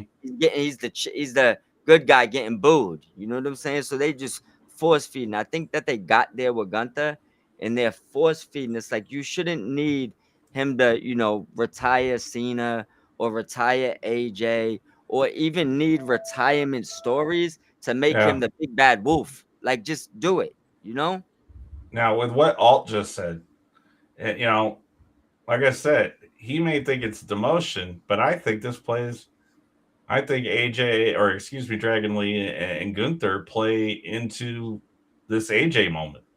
I think it's going to lead to Rey Mysterio. That's what I'm thinking. Well, you got to remember who is recently a tag team champion with AJ. Well, Dragon Lee. Yeah. I agree. So, but this would ruin, in my opinion, the story of the AJ. And I think it could lead to, so. Even though Ray does have a 3-year deal, but he could do what he's been doing on AAA is commentary with JBL. Eventually, yeah. But the thing about it is, you're Ray has talked about calling it quits soon. He's hinted at it. Whether it be this soon or later, I don't know. But if it is, and Gunther, is going to go wrestle Dragon Lee or maybe even Penta, and it's kind of disrespect the look. Because look what he tried. He tried to take the mask off. So all of that and leading up to Rey Mysterio, and it may not even be a retirement match at WrestleMania. It might just be one-on-one. But because I think the plans for Brock is going to be Oba. That's what I'm thinking. I think they'll probably save Gunther and Brock for SummerSlam for him to retire Brock at home. Or so at WrestleMania, what are we going to have Gunther do? Because he's not in the world title picture, although I have opinions on the men's Rumble later about that.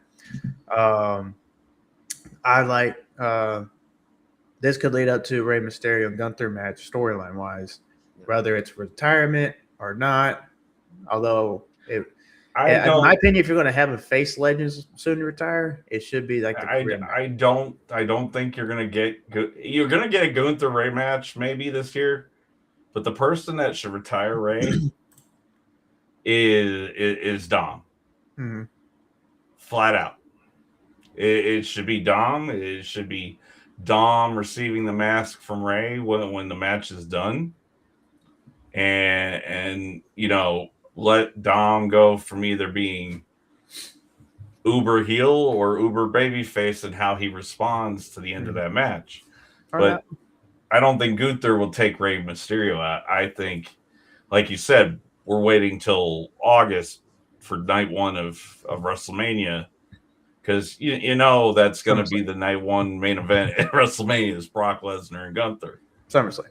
Yes. All right.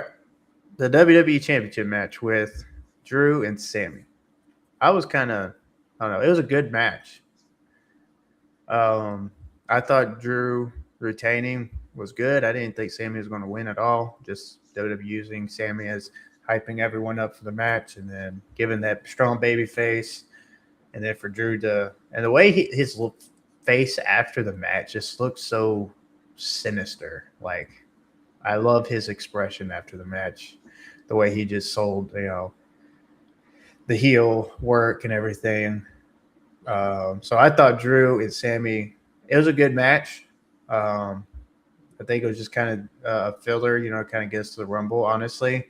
And they had no plans of Sammy winning because I honestly think at WrestleMania it's going to be Drew and Cody or Drew, Jacob, and Cody for the WWE title. That's what I'm thinking.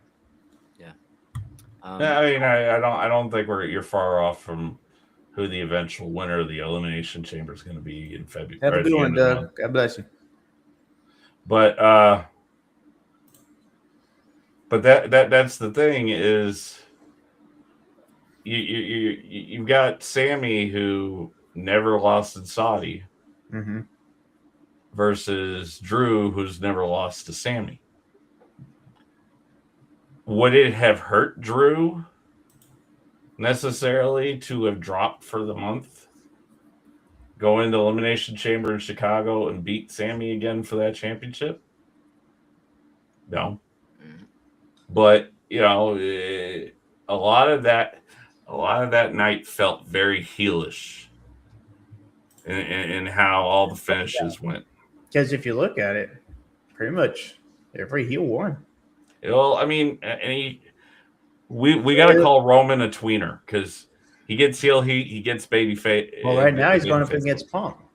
It doesn't matter. Punk's the baby face. You heard that crowd last night. Well, yeah, they're both getting baby face heat. They were both getting heel heat. But that's because the promo was so good. Like, oh yeah, the promo that was the best promo I've seen on WWE in quite a while. That was a masterclass last night. That was Professor Punk and Professor Reigns. A lot of people were praising Roman, like they're talking about like 2015 Roman again. I'm like, no, Roman has definitely developed his promo game since. I mean, him going up against Punk was great, but I mean, Roman has definitely developed his promo game since then. Look, so I was not surprised by his promo then. Hey, Aaron, you got to think. Who does Roman sit under the learning tree of since Roman's been a main roster wrestler? The Rock. Not The Rock. Heyman. Yeah, I know. Rhea Ripley credits Paul Heyman. Yeah, a lot of them. Montez Ford. Mm-hmm. Something that was said the other day on one of Taker's podcasts. I think it was with Bailey. And the way it was said is you can sit in this ring, you can go to work, you can ask all these folks, oh, hey, how was my match? But then, when that veteran, that old timer, whatever you want to call him, sits there and views said match, and this talent is nowhere to be found, you're wasting all those pros and cons that veteran is going to sit there and give you. See, Roman, you referenced the Royal Rumble in 2015. Do we all remember what happened then? Roman was booed. Yeah. Out of the building at the Spectrum. That's what I was talking about before, the force-fed stuff. Mm-hmm. Roman snuck out the back door and people started loving him. It doesn't always work like that, though. No. Mm-hmm. But we had to hate him to love him. And I'm curious at how much Saudi spent on those fireworks. I'm just wondering Chris, I'm wondering how getting us to hate Gunther is going to make us hate him a different way after, if that makes sense, because this ain't the type of heat you want on him. Just seems awkward. I like the nuclear heat, though. This is where I think, Gunther, lately the audience, if I remember hearing the Saudi audience, and kind of the Saudi audience is a little more respectful in their behavior, I guess you could say. Yeah, they get loud, but you don't necessarily.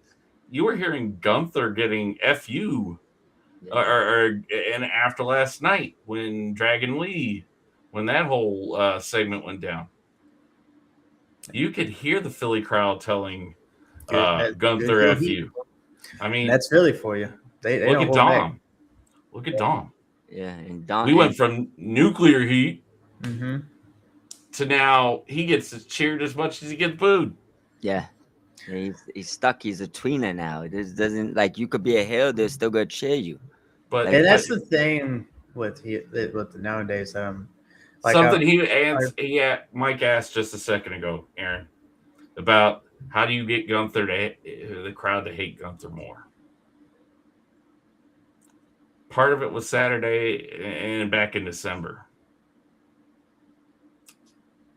Gunther's going to have to put somebody on the shelf, and we're not going to have, and it's going to have to be a big name, and it's going to be to where we don't see this person till, I mean, storyline wise. I don't mean go and personally hurt somebody. Yeah. But you're going to have to put somebody big on the shelf.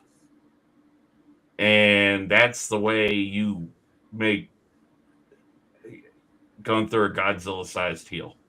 yeah, Roman Reigns would be one. that's the name. That's the name that comes to mind. He'd probably go do a movie anyways, so just make it work somehow. But Yeah, but from me, I'm thinking like that's not something they could do next year.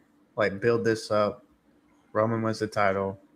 Gunther hates the way Roman's held the title. just He's don't not do it legitimate. too long where this fizzles out. Because I mean, I feel like they Yeah. missed the ball with Gunther already a few times. Mm-hmm. Yeah. And him retiring Ray would be another one. Dom got to do that one. I'm completely against that. I see what y'all saying, but that wouldn't give me the right heat to see him I retire. wouldn't mind one more match. Well, we've seen Ray and Dom already. Twice. Hold on. Unless you're telling me that Dom's gonna be taking the heavyweight title from Gunther after that. That's the only way I could see something make sense in that vortex. That could be a good way to turn Dom heel. I still would hate it. I would hate everything about it. I agree. I agree with Mike. Dom's got Eddie Flip heat. Yeah.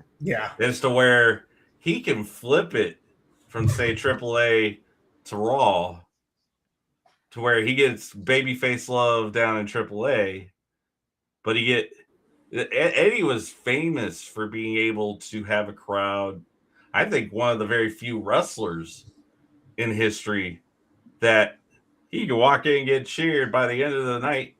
He getting booed, but that boo was coming with some respect behind it because he knew how to go. Yep, somebody else did this last week too. Got cheered halfway through the match. He got booed for the other half. We won't dive into that. His name might be El Idolo. So yeah, he kind of knows how to do that. But one thing I want to make sure that I don't skip, because I ranted about this situation on Good Morning IWC yesterday, so I'm not going to go too deep. But I'm going to leave it with a question I want you guys to answer. But I'm going to give you just how I'm seeing this situation. I'm so tired of these Sami Zayn storylines. And Sami Zayn is like a special talent, so this isn't a Sami thing. He's doing the best with what they could give him. He's one of those guys I believe probably needs a fresh start. I'm not saying to go to a rival competitor. I'm telling you a fresh start for Sami Zayn would be refreshing to see. Now, instead of ranting on the match, I did like the match. It's not about the match why I'm saying this about Sami. It's just about the whole, build up to everything Sami does is like the same. Brings me to what Michael Hayes says. I feel like that's how they're looking at Sami Zayn. Yeah. They just not telling Sami Zayn that. Like, you're there to put everybody over. It doesn't matter how much the fans love you. You're basically a glorified job at this point. Now the question I want to ask you guys, and then you could do whatever you want with this is, has he absolutely hit his ceiling? Do you think that Sami could go any further in the WWE? Not saying that we don't think he can. I'm saying, do you think that they have maybe put a cap on what they believe he should do or what they're willing to do for him? And do you believe that maybe it's time for him to get like a fresh start if he ever gets a chance to maybe go into a different type of, different territory, just say? You want to go with this, Aaron, first? I'm thinking if they really do, but what would really give them really fresh start is actually having a title run with storylines, with top storylines, with top heels. Like instead No of more underdog, teasing us, no more underdog storylines. it's no more underdog. Instead of teasing us like they have been the past few years, give him an actual title run, just like what Doug just said. Daniel Bryan. What was Daniel Bryan for years in WWE? The I need Doug to glorified quit title picking run. my brain.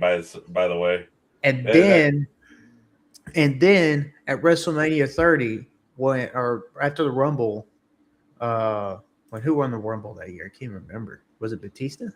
Yeah, I think it was Batista. it was Batista. Yeah. Yeah, and the crowd hated it. The crowd was pissed off, and they basically started a revolution, kind of like Cody with the whole Yeah. Rock, Roman, and Cody thing. Yeah. And they started to like, no, we're done with the old guys. Give us the new face. Give us Daniel Bryan. And then the But as WWE had but to as, bend the knee and roll with that. So but we could do that with Sammy to where things. he goes over and wins Two the things title. though, Aaron. The fans, I feel like, demanded that. I don't know if they're doing that with Sammy. It's kind of like similar to Not now, but if you yeah. give the emotional story like they did with Daniel Bryan, Haven't they gave it to us too many times already for the work Yeah, again? you're going to play underdog stories a lot. yeah, I mean, yeah, I see your point. I mean, here's the thing. In the Bible of professional wrestling, sadly, underdog stories is always written in chapter this, subsection that. With Sammy, do I agree with Mike? He might have hit it.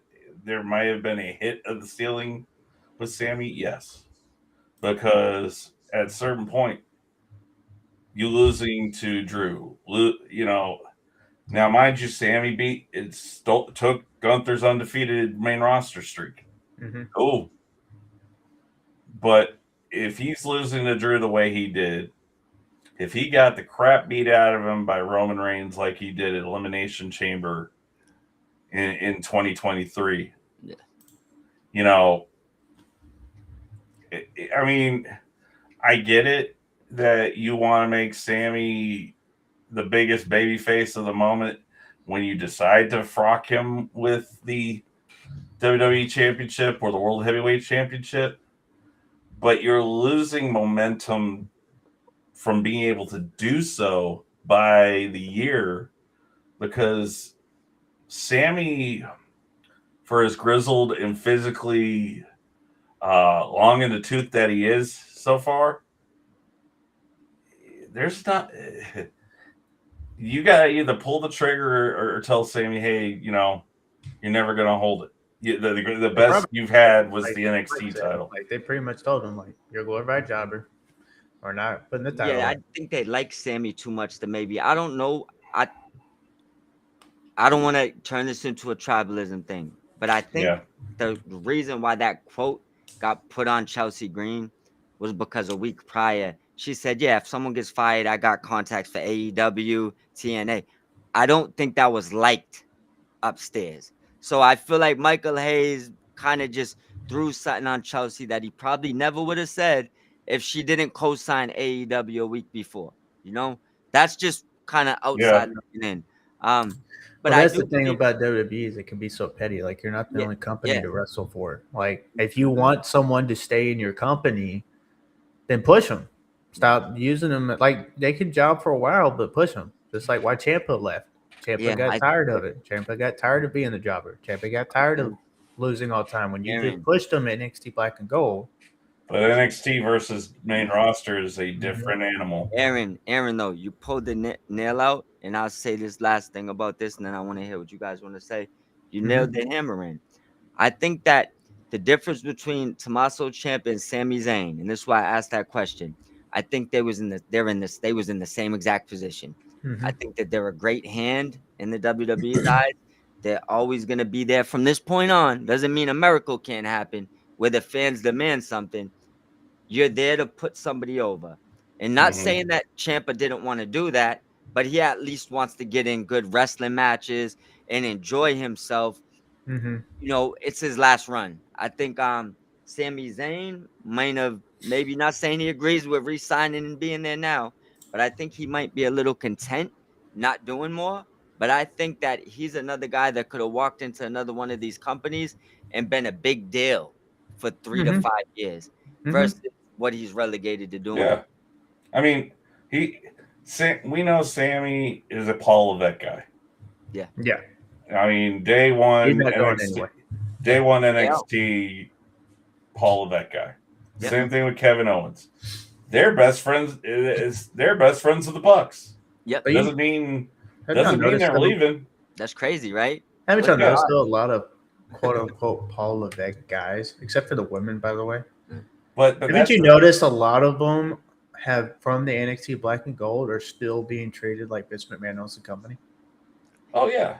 Well, I think part of this, it just could be me. You let me know. Half of these guys that Triple H pushed in that Black and Gold era are really like Ring of Honor indie guys. They was big. A lot of them right now, I think, are the same people that are intrigued to go to the other side because they're allowed to wrestle over there. So Pro Wrestling Guerrilla too, there, Mike. Yeah, I mean, and that's the thing where I think AEW will gain a lot of ground. And of course, if you take that as a tribalism comment, whatever, I don't care. Because if you keep doing talent like this and you keep pushing these quote unquote mega stars and keep mistreating your some of your like good talent that you got, like Sami Zayn and others, instead of giving them a proper Sammy been chasing that brass ring that people been talking about for years. Yeah. Yep. And you got to benefit your homegrown or your loyalists because at some point when they get signed to another company, and then they're going to spill all those fans over there. Like you're going to see Ciampa fans migrate over, and then if by some chance Cross comes over there, I don't think you'll see as many. It's not going to be a big chunk, Yeah. but I'm talking about in the future with more talent. But with people and more talent that gets pushed and developed and everything. Yeah. And they just keep getting job to these. I mean, look at how WWE is now. Look at WCW back in the 90s. What is the formula WWE is doing now that WCW did back in the day? Hogan, Macho Man. All due respect to them, but what ages all companies have done it here lately. All companies look what happened to that. And I'm not saying WWE's going out of business, but I'm just saying look how it hurt WCW. Don't get that delusional, Aaron. No, I'm not. I said WWE is not going out of business. But everybody has done it to everybody. Look at what all the young talent did. Jericho, Guerrero, Benoit, and many others jumped to WWF because who was pushing the younger stars? Hold on one second. What is happening in AEW? Although there's a few older ones, such as Moxley and FTR, but look what Tony Khan is doing over there. He's doing the same thing. Hold on one second. When Jericho and Benoit and Saturn and Malenko and Guerrero and even Rey Mysterio left, because Rey Mysterio actually had left the company long before WCW had actually called it a day. I think he was out 6 to 8 months before that last Nitro. Might be wrong. It's been 20 something years. But when they left, that's a mess. Does anybody know the reason why Benoit left? Because they wouldn't be pushed. They wanted to be pushed, right? Guerrero. Yeah. Remember that Sin match against Sid Vicious? Mm-hmm. Yeah. And Johnny Laurinaitis, who was the agent, Johnny Ace. One of the biggest mistakes Vince McMahon ever made was bringing in some of the bookers from WCW and letting them have a hand in WWE business. Mm-hmm. But Johnny Ace and Kevin Sullivan ripped the World Heavyweight Championship out of Chris Benoit's hand because Sid's foot was under the rope, or what it looked like was Sid's foot was under the rope. Stripped Chris Benoit off air. And instead of allowing that to be something on TV, Benoit and that group said, excuse my language, I'm going to go ahead and get it out there, Aaron, because I've been wanting to say this word all day. Yeah. They told WCW, you can go fuck yourselves. Yep. And went That off to kind of started the WWE. demise. That's where it started. And Yeah. I'm not saying that's happening going to happen to WWE. WWE has way too much money, way too much fan. Like they are like it doesn't matter. But I'm just saying as far as many fans just growing tired of it to where they want to man, let's see these guys over here how they thrive. Like let's now Kevin Owens, Sami Zayn, with all due respect, they are in their 40s. Yeah. I think Kevin's 40 or 39 pushing it, and Sammy's right there too. Both of them that are is the threshold. Huh?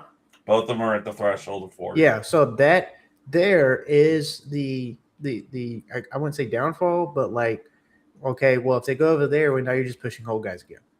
And well, look at CM Punk.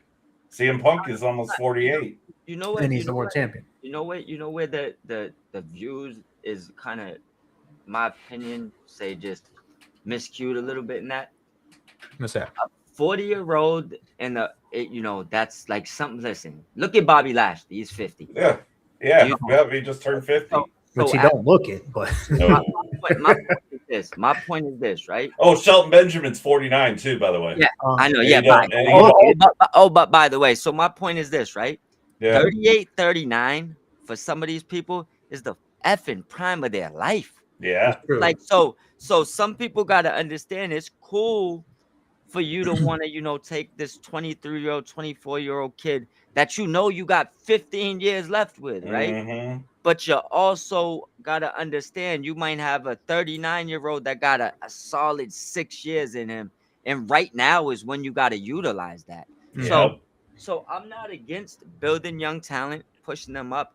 But when you got superstars and they're still going at a high rate, look, it's kind of like the LeBron James thing. Unless you're better than him, it's not time to bench him. Put the guy in that's better than him, no problem, right?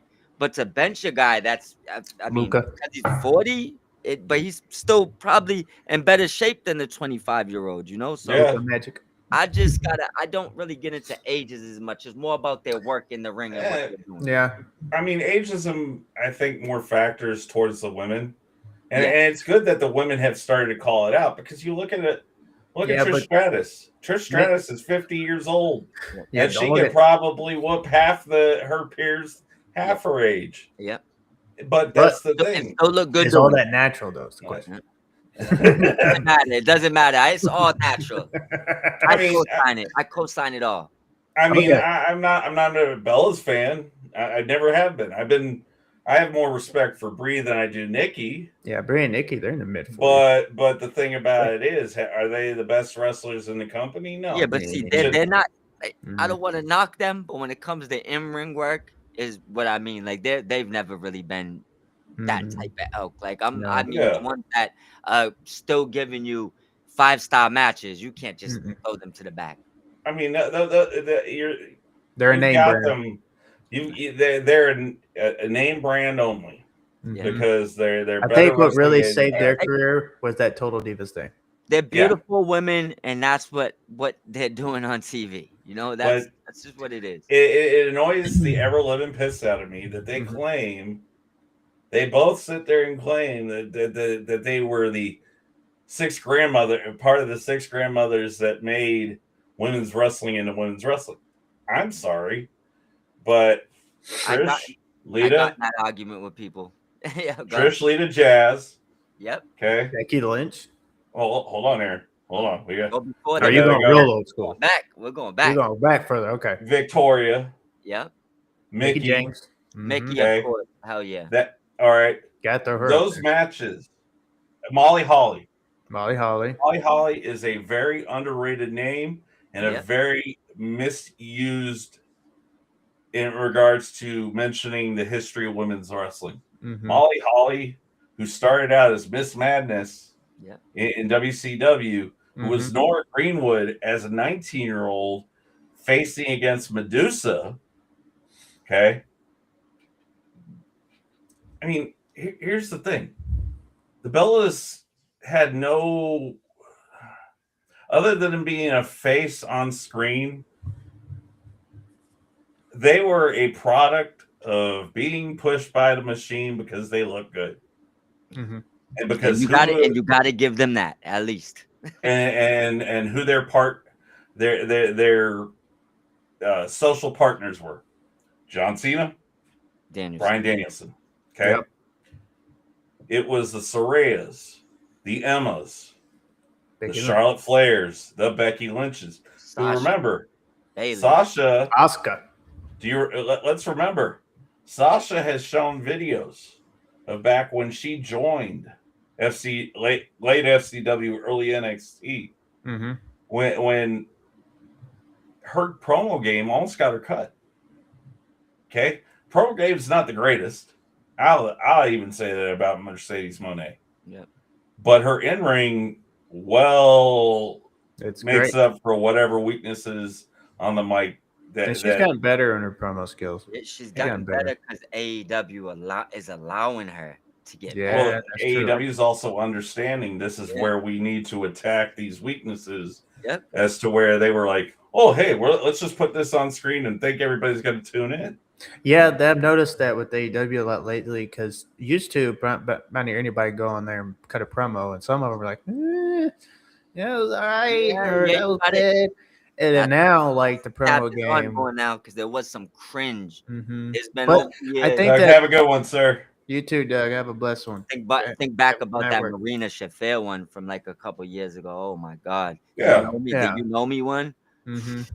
Hey, listen. I love that Marina Shafir. If she ever gets on the mic now, just keeps it short and sweet. Because she's a badass. Yeah, because her in ring has gotten far better. It also helps to have Roderick Strong as your husband. Yeah, but the thing about it, and have John Moxley as a mentor, because say what you want to say about John Moxley. John Moxley's not a scrub. Wasn't a scrub in CZW. He got held back in WWE. I agree.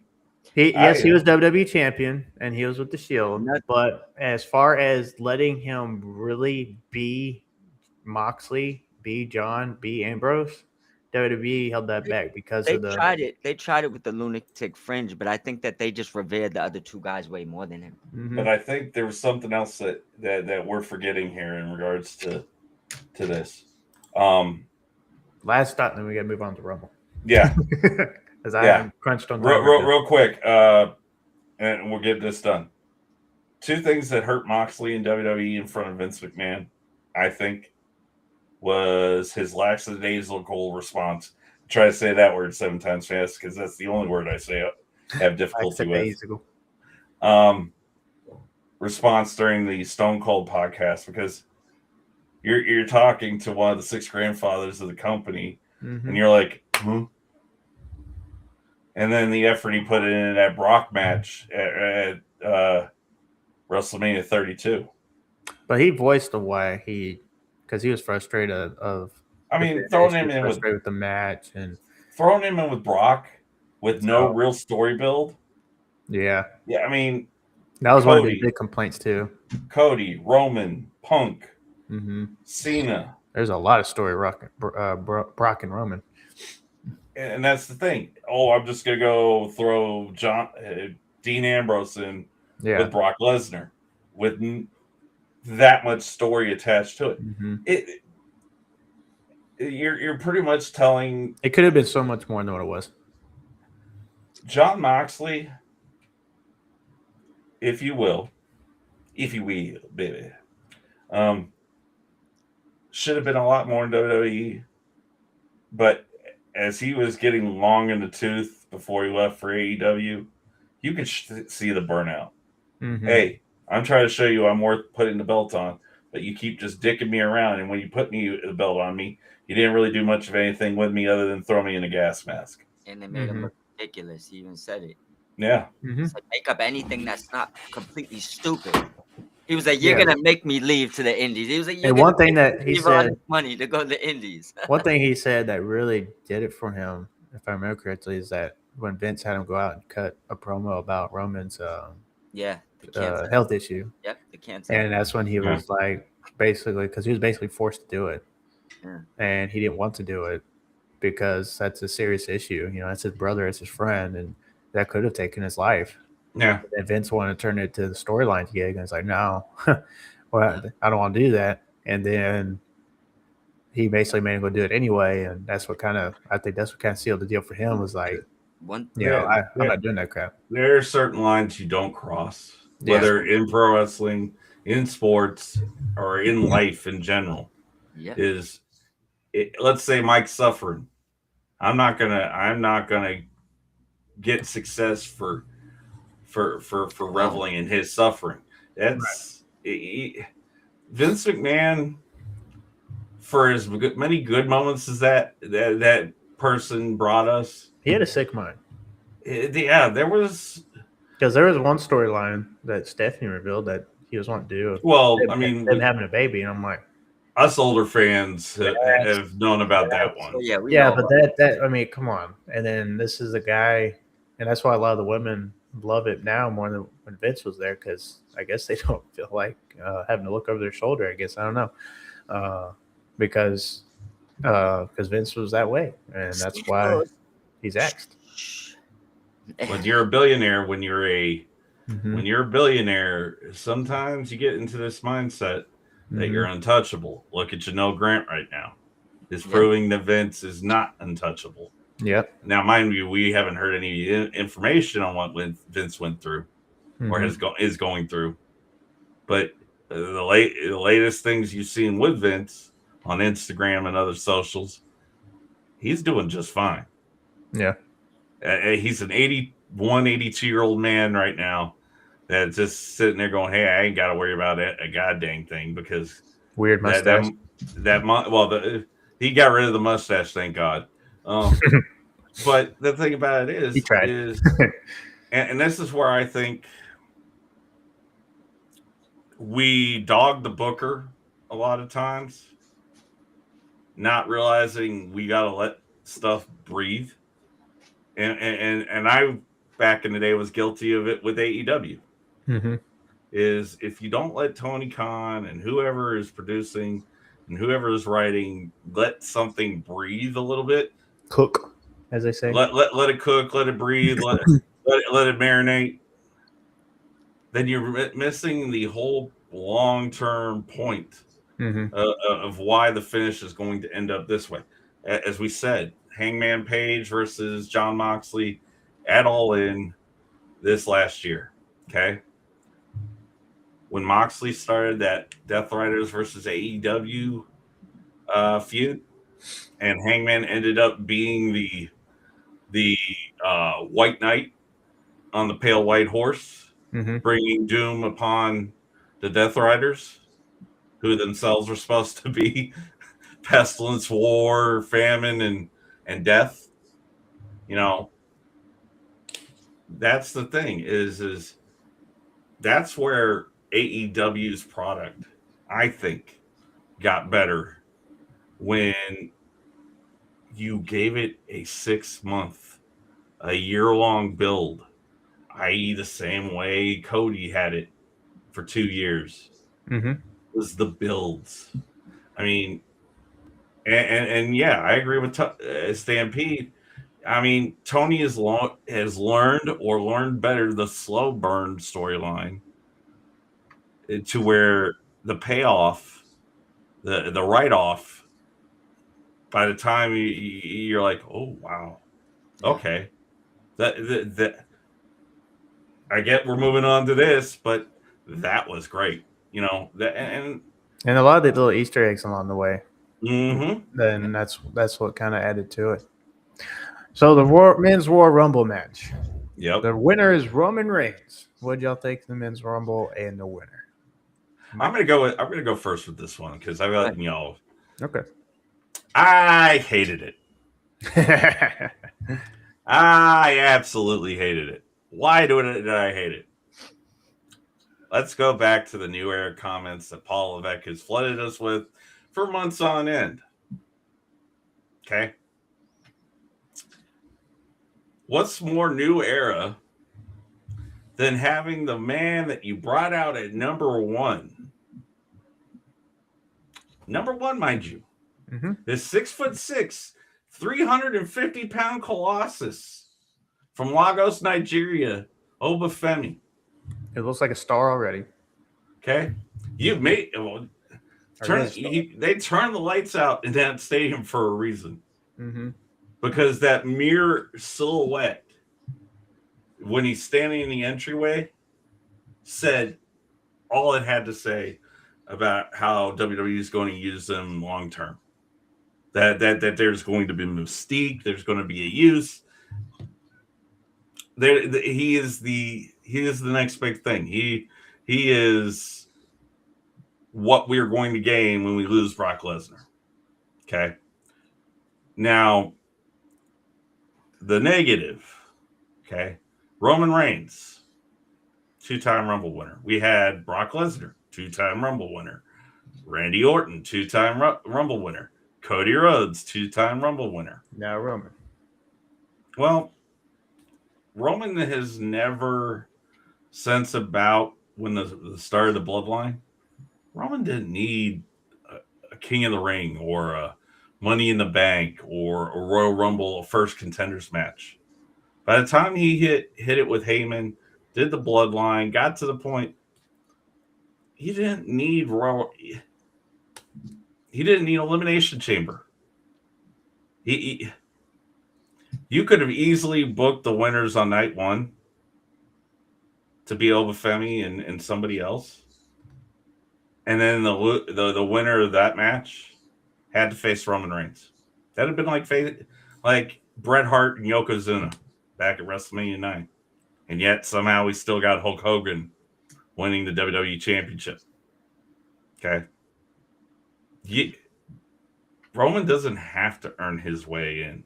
And that's what they did to Roman, was make him earn his way in. They could have booked Vegas a whole lot different. I think Obafemi should have won. I think Saturday night's main event in December seeded the Garden to a future Drew and him match. And it would have been perfect for Drew as a member of that slowly aging post Ruthless Aggression era to be able to go, okay, I'll put him over. You know, like I said, the Royal Rumble, I loved how they made him look strong in the beginning, but how he was eliminated. Other takes, Powerhouse Hobbs looked really good. I will give Royce Keys, Powerhouse Hobbs, his flowers. He looked really good for about 10 minutes he was in there. Mm-hmm. You know, he's going to be a player right wherever he lands, because because WWE is great with super heavyweights. Oh yeah. And I say that cautiously because I think Stampede's going to probably go, well, what about Big Van Vader? But no, the last three, was it Roman, Jay? I think Jay was one of the last three, right? I didn't need Jay in there. No, it was Roman. Or was Gunther, it Randy? Logan Paul, and Randy. Oh, okay. And I think Logan Paul was thrown out by Gunther, and then Randy was eliminated.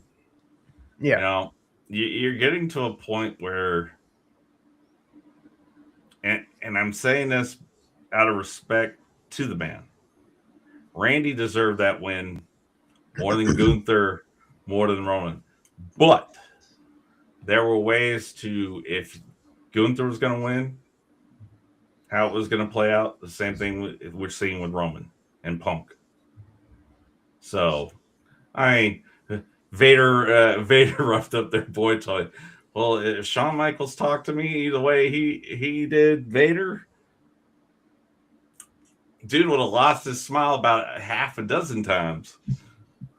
But yeah, no, I I just think Randy should have probably gone over if you're going to make somebody else a 3-time winner of the Royal Rumble, or at least a multiple time winner of the Royal Rumble, or give it to Gunther. Hey, let him have his victory lap since he took out a goat of our generation, and then wins the Royal Rumble and goes on to WrestleMania. I hear that. I'll be quick on this one.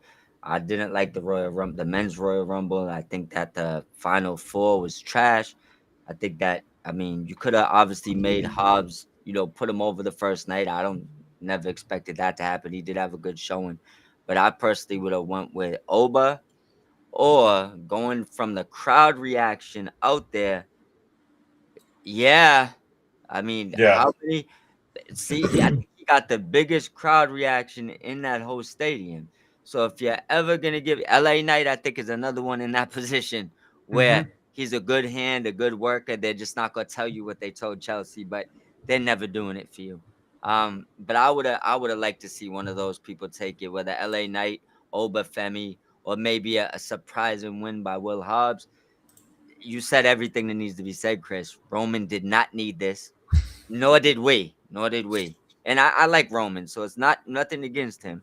Um, but there's other storylines I think he should be a part of, and this should have been about putting somebody like a new talent over, not telling me to go back to 1999 and rewind the VHSs. And Aaron probably don't even know what that is. But I had VHSs. yeah, but We had a But little did he have portable laser TV in my disc? van. Did you have a laser disc? A laser disc? Yeah, I had a disc. well, No, the laser disc was free Blu-ray. yeah. Yeah, I had those as well. Well, And bottom Blu-ray. line And is we I'm didn't need 32. to friend the Blues. You know what I'm saying? I just say wasn't a good rumble for the fact that it made nobody.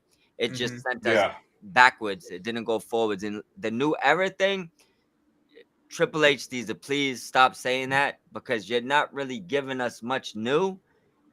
If Obo walked out with that title shot and you said it's a new era, you would have had me.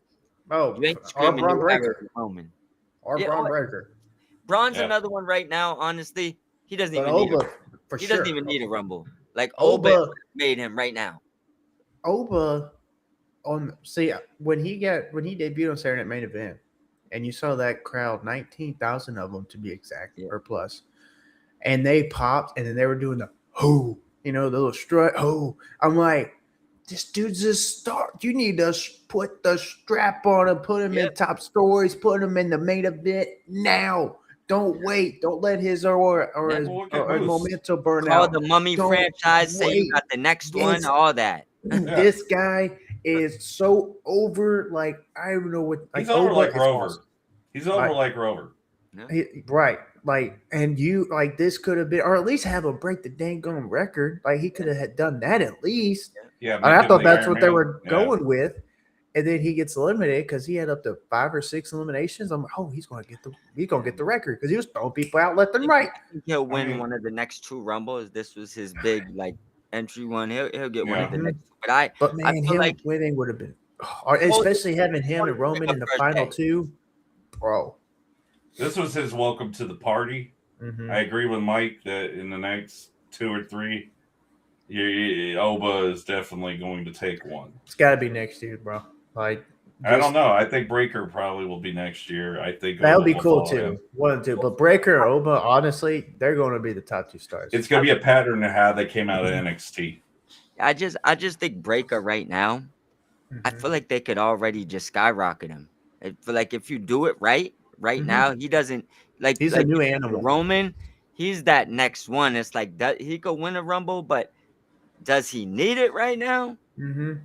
No, It's great to get the accolade, but Make up I on don't 2. think, yeah, but I think right now, had you gave it to Braun Breaker this year, it would have been fire. Yeah. Mhm. Next year, I feel like you're gonna make him wait that long. He might start fizzling out as far as what's going on with him in the following he got. I mean, he's still hot right now, but we'll see how the year But goes. I wanna see him have gold way before next year's Rumble. For a That's lot yeah. of us, for a lot of us, the Royal Rumble is that point where somebody new or somebody that is money. Mm-hmm. Okay. Obafemi. Obafemi's got. Let me just use a oft-used cartoon reference. Yeah. The Bank in Ducksburg and DuckTales. Okay. Nice. That Obafemi is a Scrooge's money bin on steroids. Yep. If he's booked right. Mm-hmm. Same thing with Breaker. Booked right. Here's another thing. Breaker is a generational talent. Mm-hmm. Okay. Like Cody, like Charlotte, like a few others in the company. Lexus King.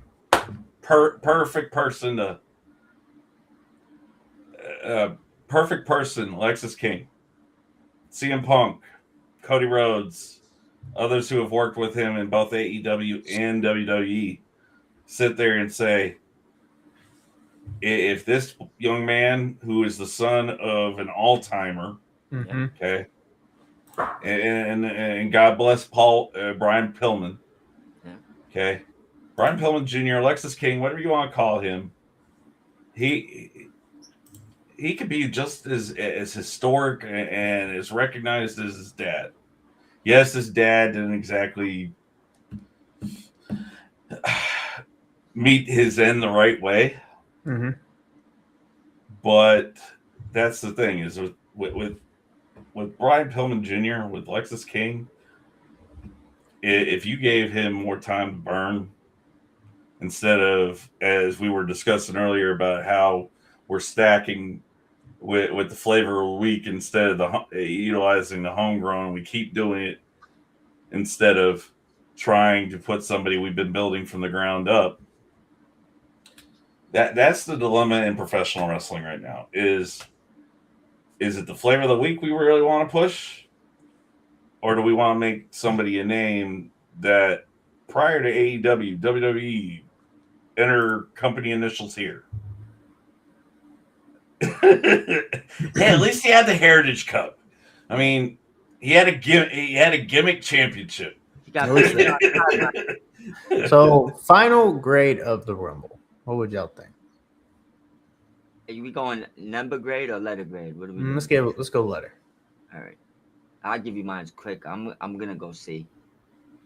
I'm gonna agree with Mike. B minus. AJ and Sammy Drew, and Liv winning were pluses. Yeah. Okay. But as far as how I felt with how it all went, C. Because, I mean, you can't have the heels or who you perceive is going to be the heel in a storyline winning everything. Yeah. I've done it before, but I think they even did it at a WrestleMania. Yeah. To where all the heels won one night. 6.5 is about literally what I would say. Yeah. Right I would have 3.5. 6. You know that the sad part is, before you move on, I won't drag it on. They had a chance to put this at like an 8.5. It just they just made the wrong decisions. You know, a few little miscalculations, and the C is still a good show. You know, it's not. Yeah. I mean, it's terrible, but they had with a couple little tweaks, they would at least had a B plus. Just a couple little tweaks. I mean, I left feeling more empty than I did fulfilled. Yeah. Yeah. I think it's also because that Roman at the end kind of gave you the not this again, and that's not a good feeling to leave a wrestling. Not like it's one thing for you to boo it and hate it, and it got heat. This I don't think had heat. It had, you got the diehard Romans that they're gonna be happy with everything, and then you had like a bunch of people in the middle where it's just like, oh, not again. Like that's not heat, and that's not it's not a good experience or a bad one that works out good. It's like in the middle, and that sucks.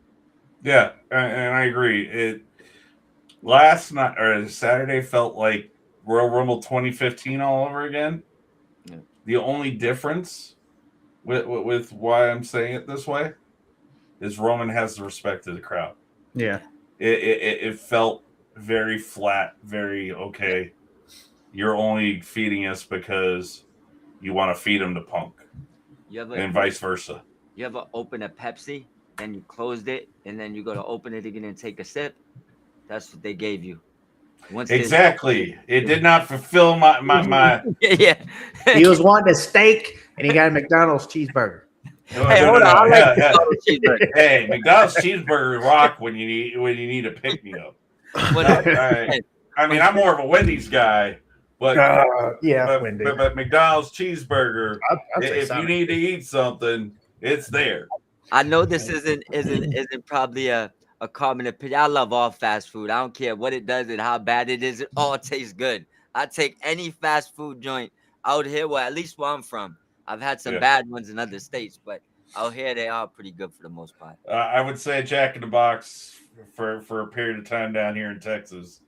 Yeah, Jack in the Box. If you were going out and having a few drinks and coming home, Jack in the Box definitely hit the spot, especially with their tacos at times. Yeah, At some places, but when Taco Bell was closed and Jack in the Box was open 24 hours a day, and you wanted some tacos and ordered 20 of them suckers, you probably finished 19 of them and saved the other one for the morning. But yeah, I mean, I didn't feel like it set up WrestleMania well. Yeah, WrestleMania, like past 2 years, have been very bland and not like doesn't get me hyped. Even with Cena and Cody last year in the Roman, Seth, and Punk, like it wasn't like Mike's got a point. Mike's got a point. No, I was trying to get your attention for you. Look, I thought you had a point. So I did have a point, but the last WrestleMania I was really hyped for was 40. Royal Rumble did not set up WrestleMania last year, and it's not going to this year. No. Elimination Chamber. Yep. Unfortunately, has to be the one that. Really, I mean, with the Roman and Punk promo last night, it kind of hyped things up a little bit. Like, I mean, it was good. It hyped up a little bit. That one match would have me sitting in a seat in Allegiant Stadium on a Sunday in April. Going to win. Roman's going to win. Well, hey, they could pull Swerve and Punk gets the dub. I mean, or what if but Rollins returns and costs Elimination Chamber costs Roman the title? Elimination Chamber should not have to be the tsunami. Should not have to be the tsunami that gets the 6 weeks before WrestleMania that wave. It should be the Rumble. Rumble's back in the day used to build like get you hyped build. Like who won the Rumble? Yeah. This was the Liv one got you a little excited, and the Roman one. Liv was opening the Pepsi, and the Roman one was after you left it outside for like an hour and a half, and you tried to take another sip. So that's essentially what happened. I mean, Pepsi Phil will understand it. You feel me? Yeah. And it's just, like I don't know, just I'm not like the Roman Punk promo was great last night, but I'm just not as. I guess I'm not as hyped for it as I am. The build cannot be as bad as last year. But the build's after last night's promo. I just hope Roman doesn't go like he showed up last night, and now we're not going to see it for another month or two. Like I said last night to you, when reality blurs the line into professional wrestling, you have something. Because I want to give a little shout out to Solo Monster. I love his breakdowns because he gives some really good, honest breakdowns, and he doesn't scream. But I want to say this real quick because he's mentioned this on the review of last night's Raw. WWE has the stars. The problem is some of these stars are on part-time schedules to where they'll show up, give you something, and then they leave for a while, and it basically fizzles out. It wasn't exact words, but basically what I got was like it fizzles out, and then they show up. It's like and then it fizzles out. Yeah, and that's not what you need for a WrestleMania build. You need it to where they show up and build that momentum, kind of like 40 when WrestleMania 40 with Cody, Roger, all that. I mean, dude, that was probably the best build for WrestleMania we had in a long time. Mm-hmm. And and then now the past 2 years, it's been Well, I'm going 39, to watch Mania because I want to see the outcome. But I'm not 39 watching. and 40. 39 and 39 was good. 40 were well written as far as the buildup. But 40, man, like 41, that got my emotions all over the place, bro. with 41, if you knew that Travis Scott wasn't a definite player, you should have never involved The Rock, and you let Cena just be a heel without selling his soul. Cena could have easily turned hit the low blow on Cody and just been a heel all by his own, and then cut the promo after all that. And you know where I would have turned Cena last year? Mania. No. I would have done it at Mania. Have him. Well, do it at Mania would have been. Have him play as the baby face. Yeah.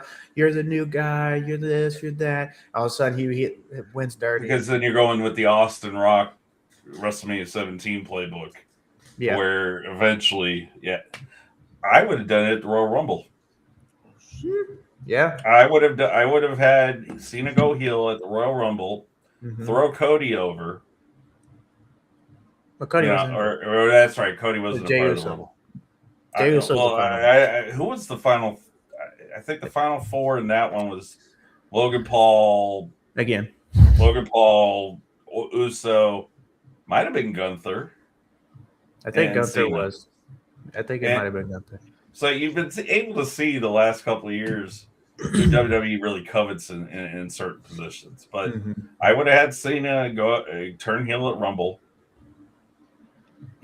Punk and Cena, you would have made Punk so sympathetic leading up to Rollins and Reigns at WrestleMania Night 1. Even though Punk didn't have to win Night 1. The whole story about Punk was Punk never had been in a WrestleMania main event. And he didn't have to win. It was just the grandeur of the moment. Yeah.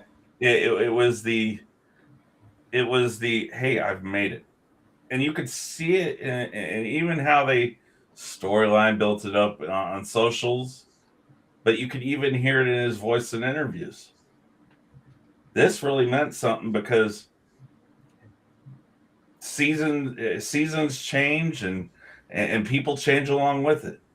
Had the company not changed around the same time Punk was having to learn to go, okay, I need to be less thorn in the foot and more cog in the machine. And not saying cog in the machine in the sense of, oh, hey, this is what's up. It's more Punk as an elder statesman now means more to the business than a misanthrope Punk that we get towards his end in 2014. We could all Monday morning quarterback how we were going to do things. But that's the thing is the Royal Rumble should be the initial. It should be the earthquake, to where the initial tsunami.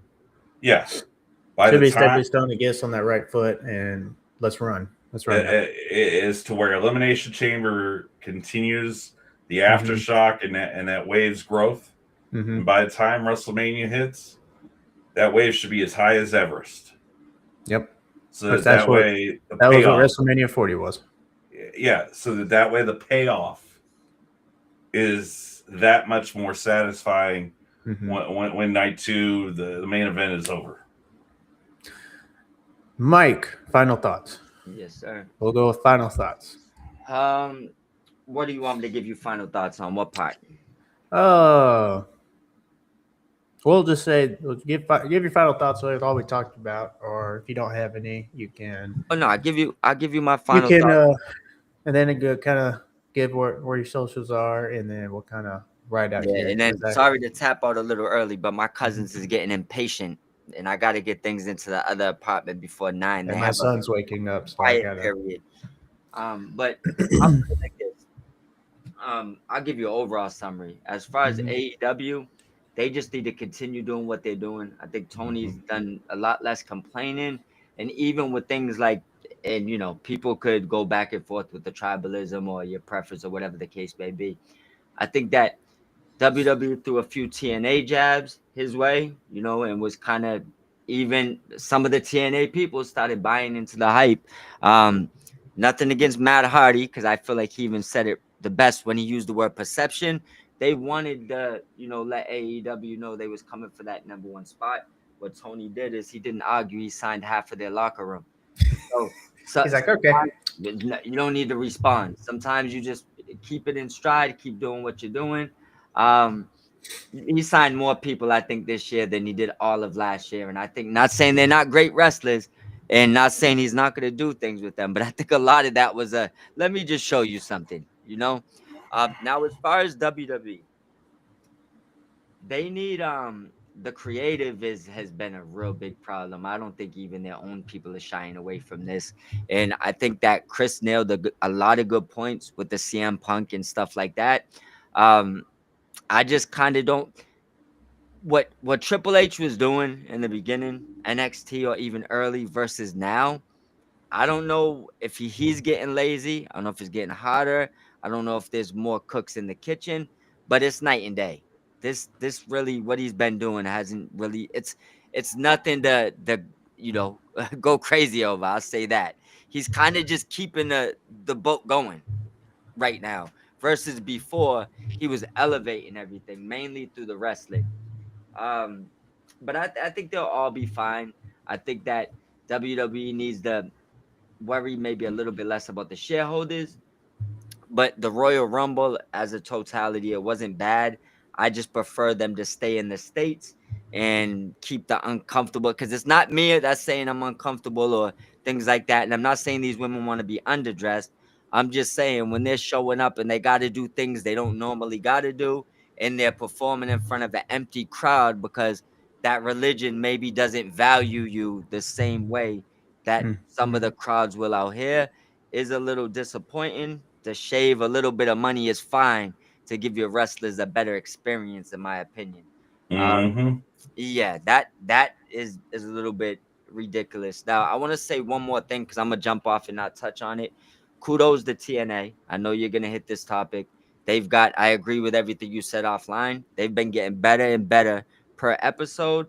If they continue on their own booking and don't let other people book for them, I think they'll be just fine. Unless they plan on being an alternative brand.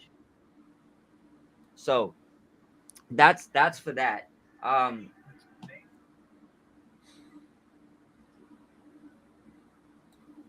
All right. So as far as that, I think they'll be all right. And I think I touched a little bit on the signings. Tony's going crazy this year. I think a lot of them is probably to piss people off. But I think all of these companies will thrive this year. Not just Yeah. them, but all their business partners as well. I think TNA is gonna boost through the roof. But with that being said, I'm gonna step up out of here, fellas. Shout out to Chris. Shout out to Aaron. For anybody who's in the chat, thank you for stopping by. We Yep. And definitely go follow these guys. Follow Mike. Go follow Let's- Mike. Leave my podcast. His brother Took and Turnbuckle. And, Go follow and, them. and please do come back, Mike. It was Oh, Yes. listen. Friday. A lot of good It's all stuff. free Friday. We can I'm do it again at 3:30. typically I'm welcome anytime. I mean, I'm free anytime. Just let me know a day in advance. I'll free up. I'll make sure I jump on. But I'm gonna Legit. stay tuned. I'm gonna jump back on here later, see what else y'all do, because you're gonna touch the last two topics, right? I gotta. I I think had he's got to go. cut it out too. Yeah, my son's Um, waking Put up. it So, put it but like we this. will continue this conversation. I'm free Friday 3:30. If y'all are, I'm we free. continue this Well, conversation and I'm talk more gonna wrestling. give you 'Cause my final thought real give your quick, final Aaron. thoughts real quick. Go ahead. Follow us. Subscribe to us. Don't think of us as bootlickers, but just wrestling lovers. All right, we're not golden. We'll never be as cool as Kota Ibushi or Kenny Omega, but our hearts are there in the right spot when we talk about pro wrestling, the pros, the cons, the good, the bad, and the ugly. Yeah, we just love professional wrestling. We talk about our thoughts. You might agree, you might disagree, you might think it's great, it doesn't matter. We love professional professional wrestling. And this is what this Unfiltered Wrestling is all about, especially when y'all come into the comments. And the comments were lively today. I really loved it. Yeah, they were. So, yes, follow Chris. Yep, follow Chris. Follow Mike. And, of course, I'm Dr. Love, AA Ron. Yeah. Give Dr. Love some love. And I'm glad that we started this Unfiltered Wrestling. I really love it. And we get to just cover anything. Cover everything, anything. We went on several rabbit holes, took some detours along the way, but it was a fun conversation. And I appreciate Stampede, Speed, Took, Doug, Alt Wrestling, Love that y'all came in the comments and made this a lively show. And Aaron, I got 3 days to figure out a new sub name. There you go. We'll get our own little sub names for this one.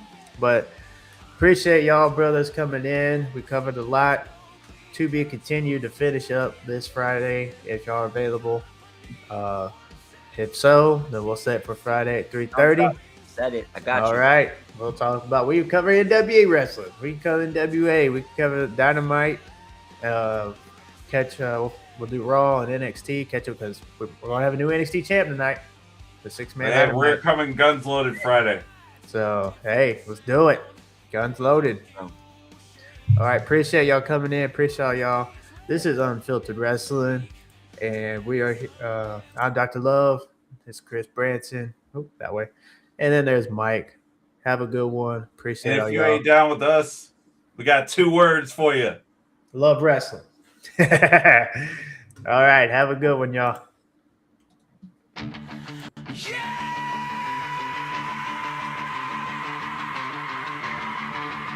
From the first battle to the last stand.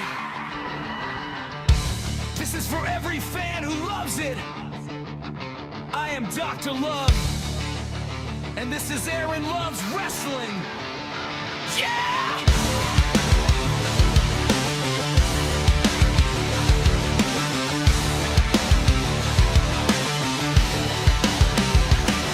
Turn the lights on, hear the crowd ignite. Heartbeat pounds on a Friday night. From the territory days to the modern age, every ring's a war, from every match to every stage. I grew up on legends, I learned to believe in heroes, villains, the blood, and you can see the love I have. It is all on my sleeve, from Dusty Rhodes to Bright Marquee. Wrestling is in my blood, there's no hate in me. Hear the roar when the music hits, goosebumps when the champion appears. Every style, every fight, every ring, one love for the business. I am here to bring the love and the passion in every review. Aaron Loves Wrestling. AEW, WENWA, New Japan, TNA. It doesn't matter about the brand. I love it all. Aaron Loves Wrestling. My heart is in the ring. No walls, no war. Just the passion for the business that I bring. Aaron Loves Wrestling. Fire. One world, one voice. Taking us higher. A-L-W-A-R-O.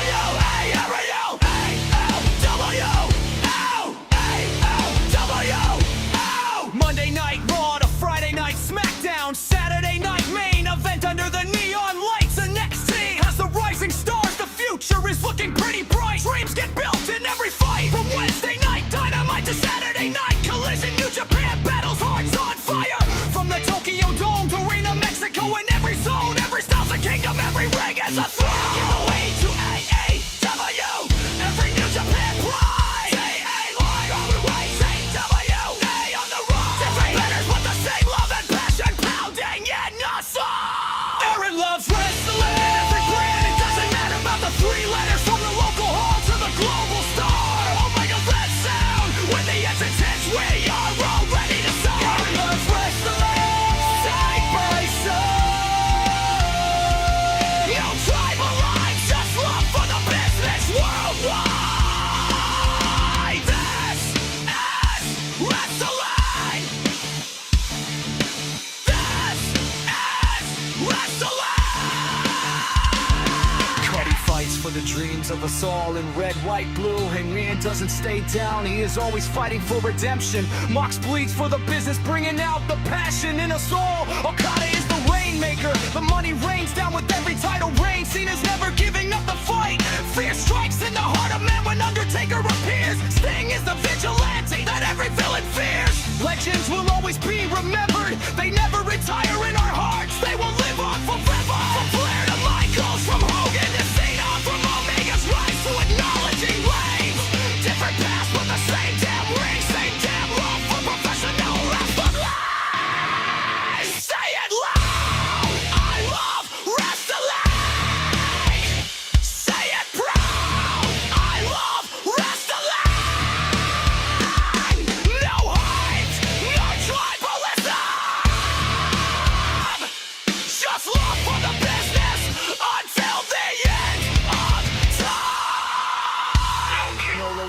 moves on your chest. If you love this business, then you're the best. No keyboard warriors, no hate, no lies. Just respect when the warriors rise. From the curtain rise to the final pin, we all are chasing that moment when the bell rings. It's more than title belts, it's more than glory. It's our love for professional wrestling and every star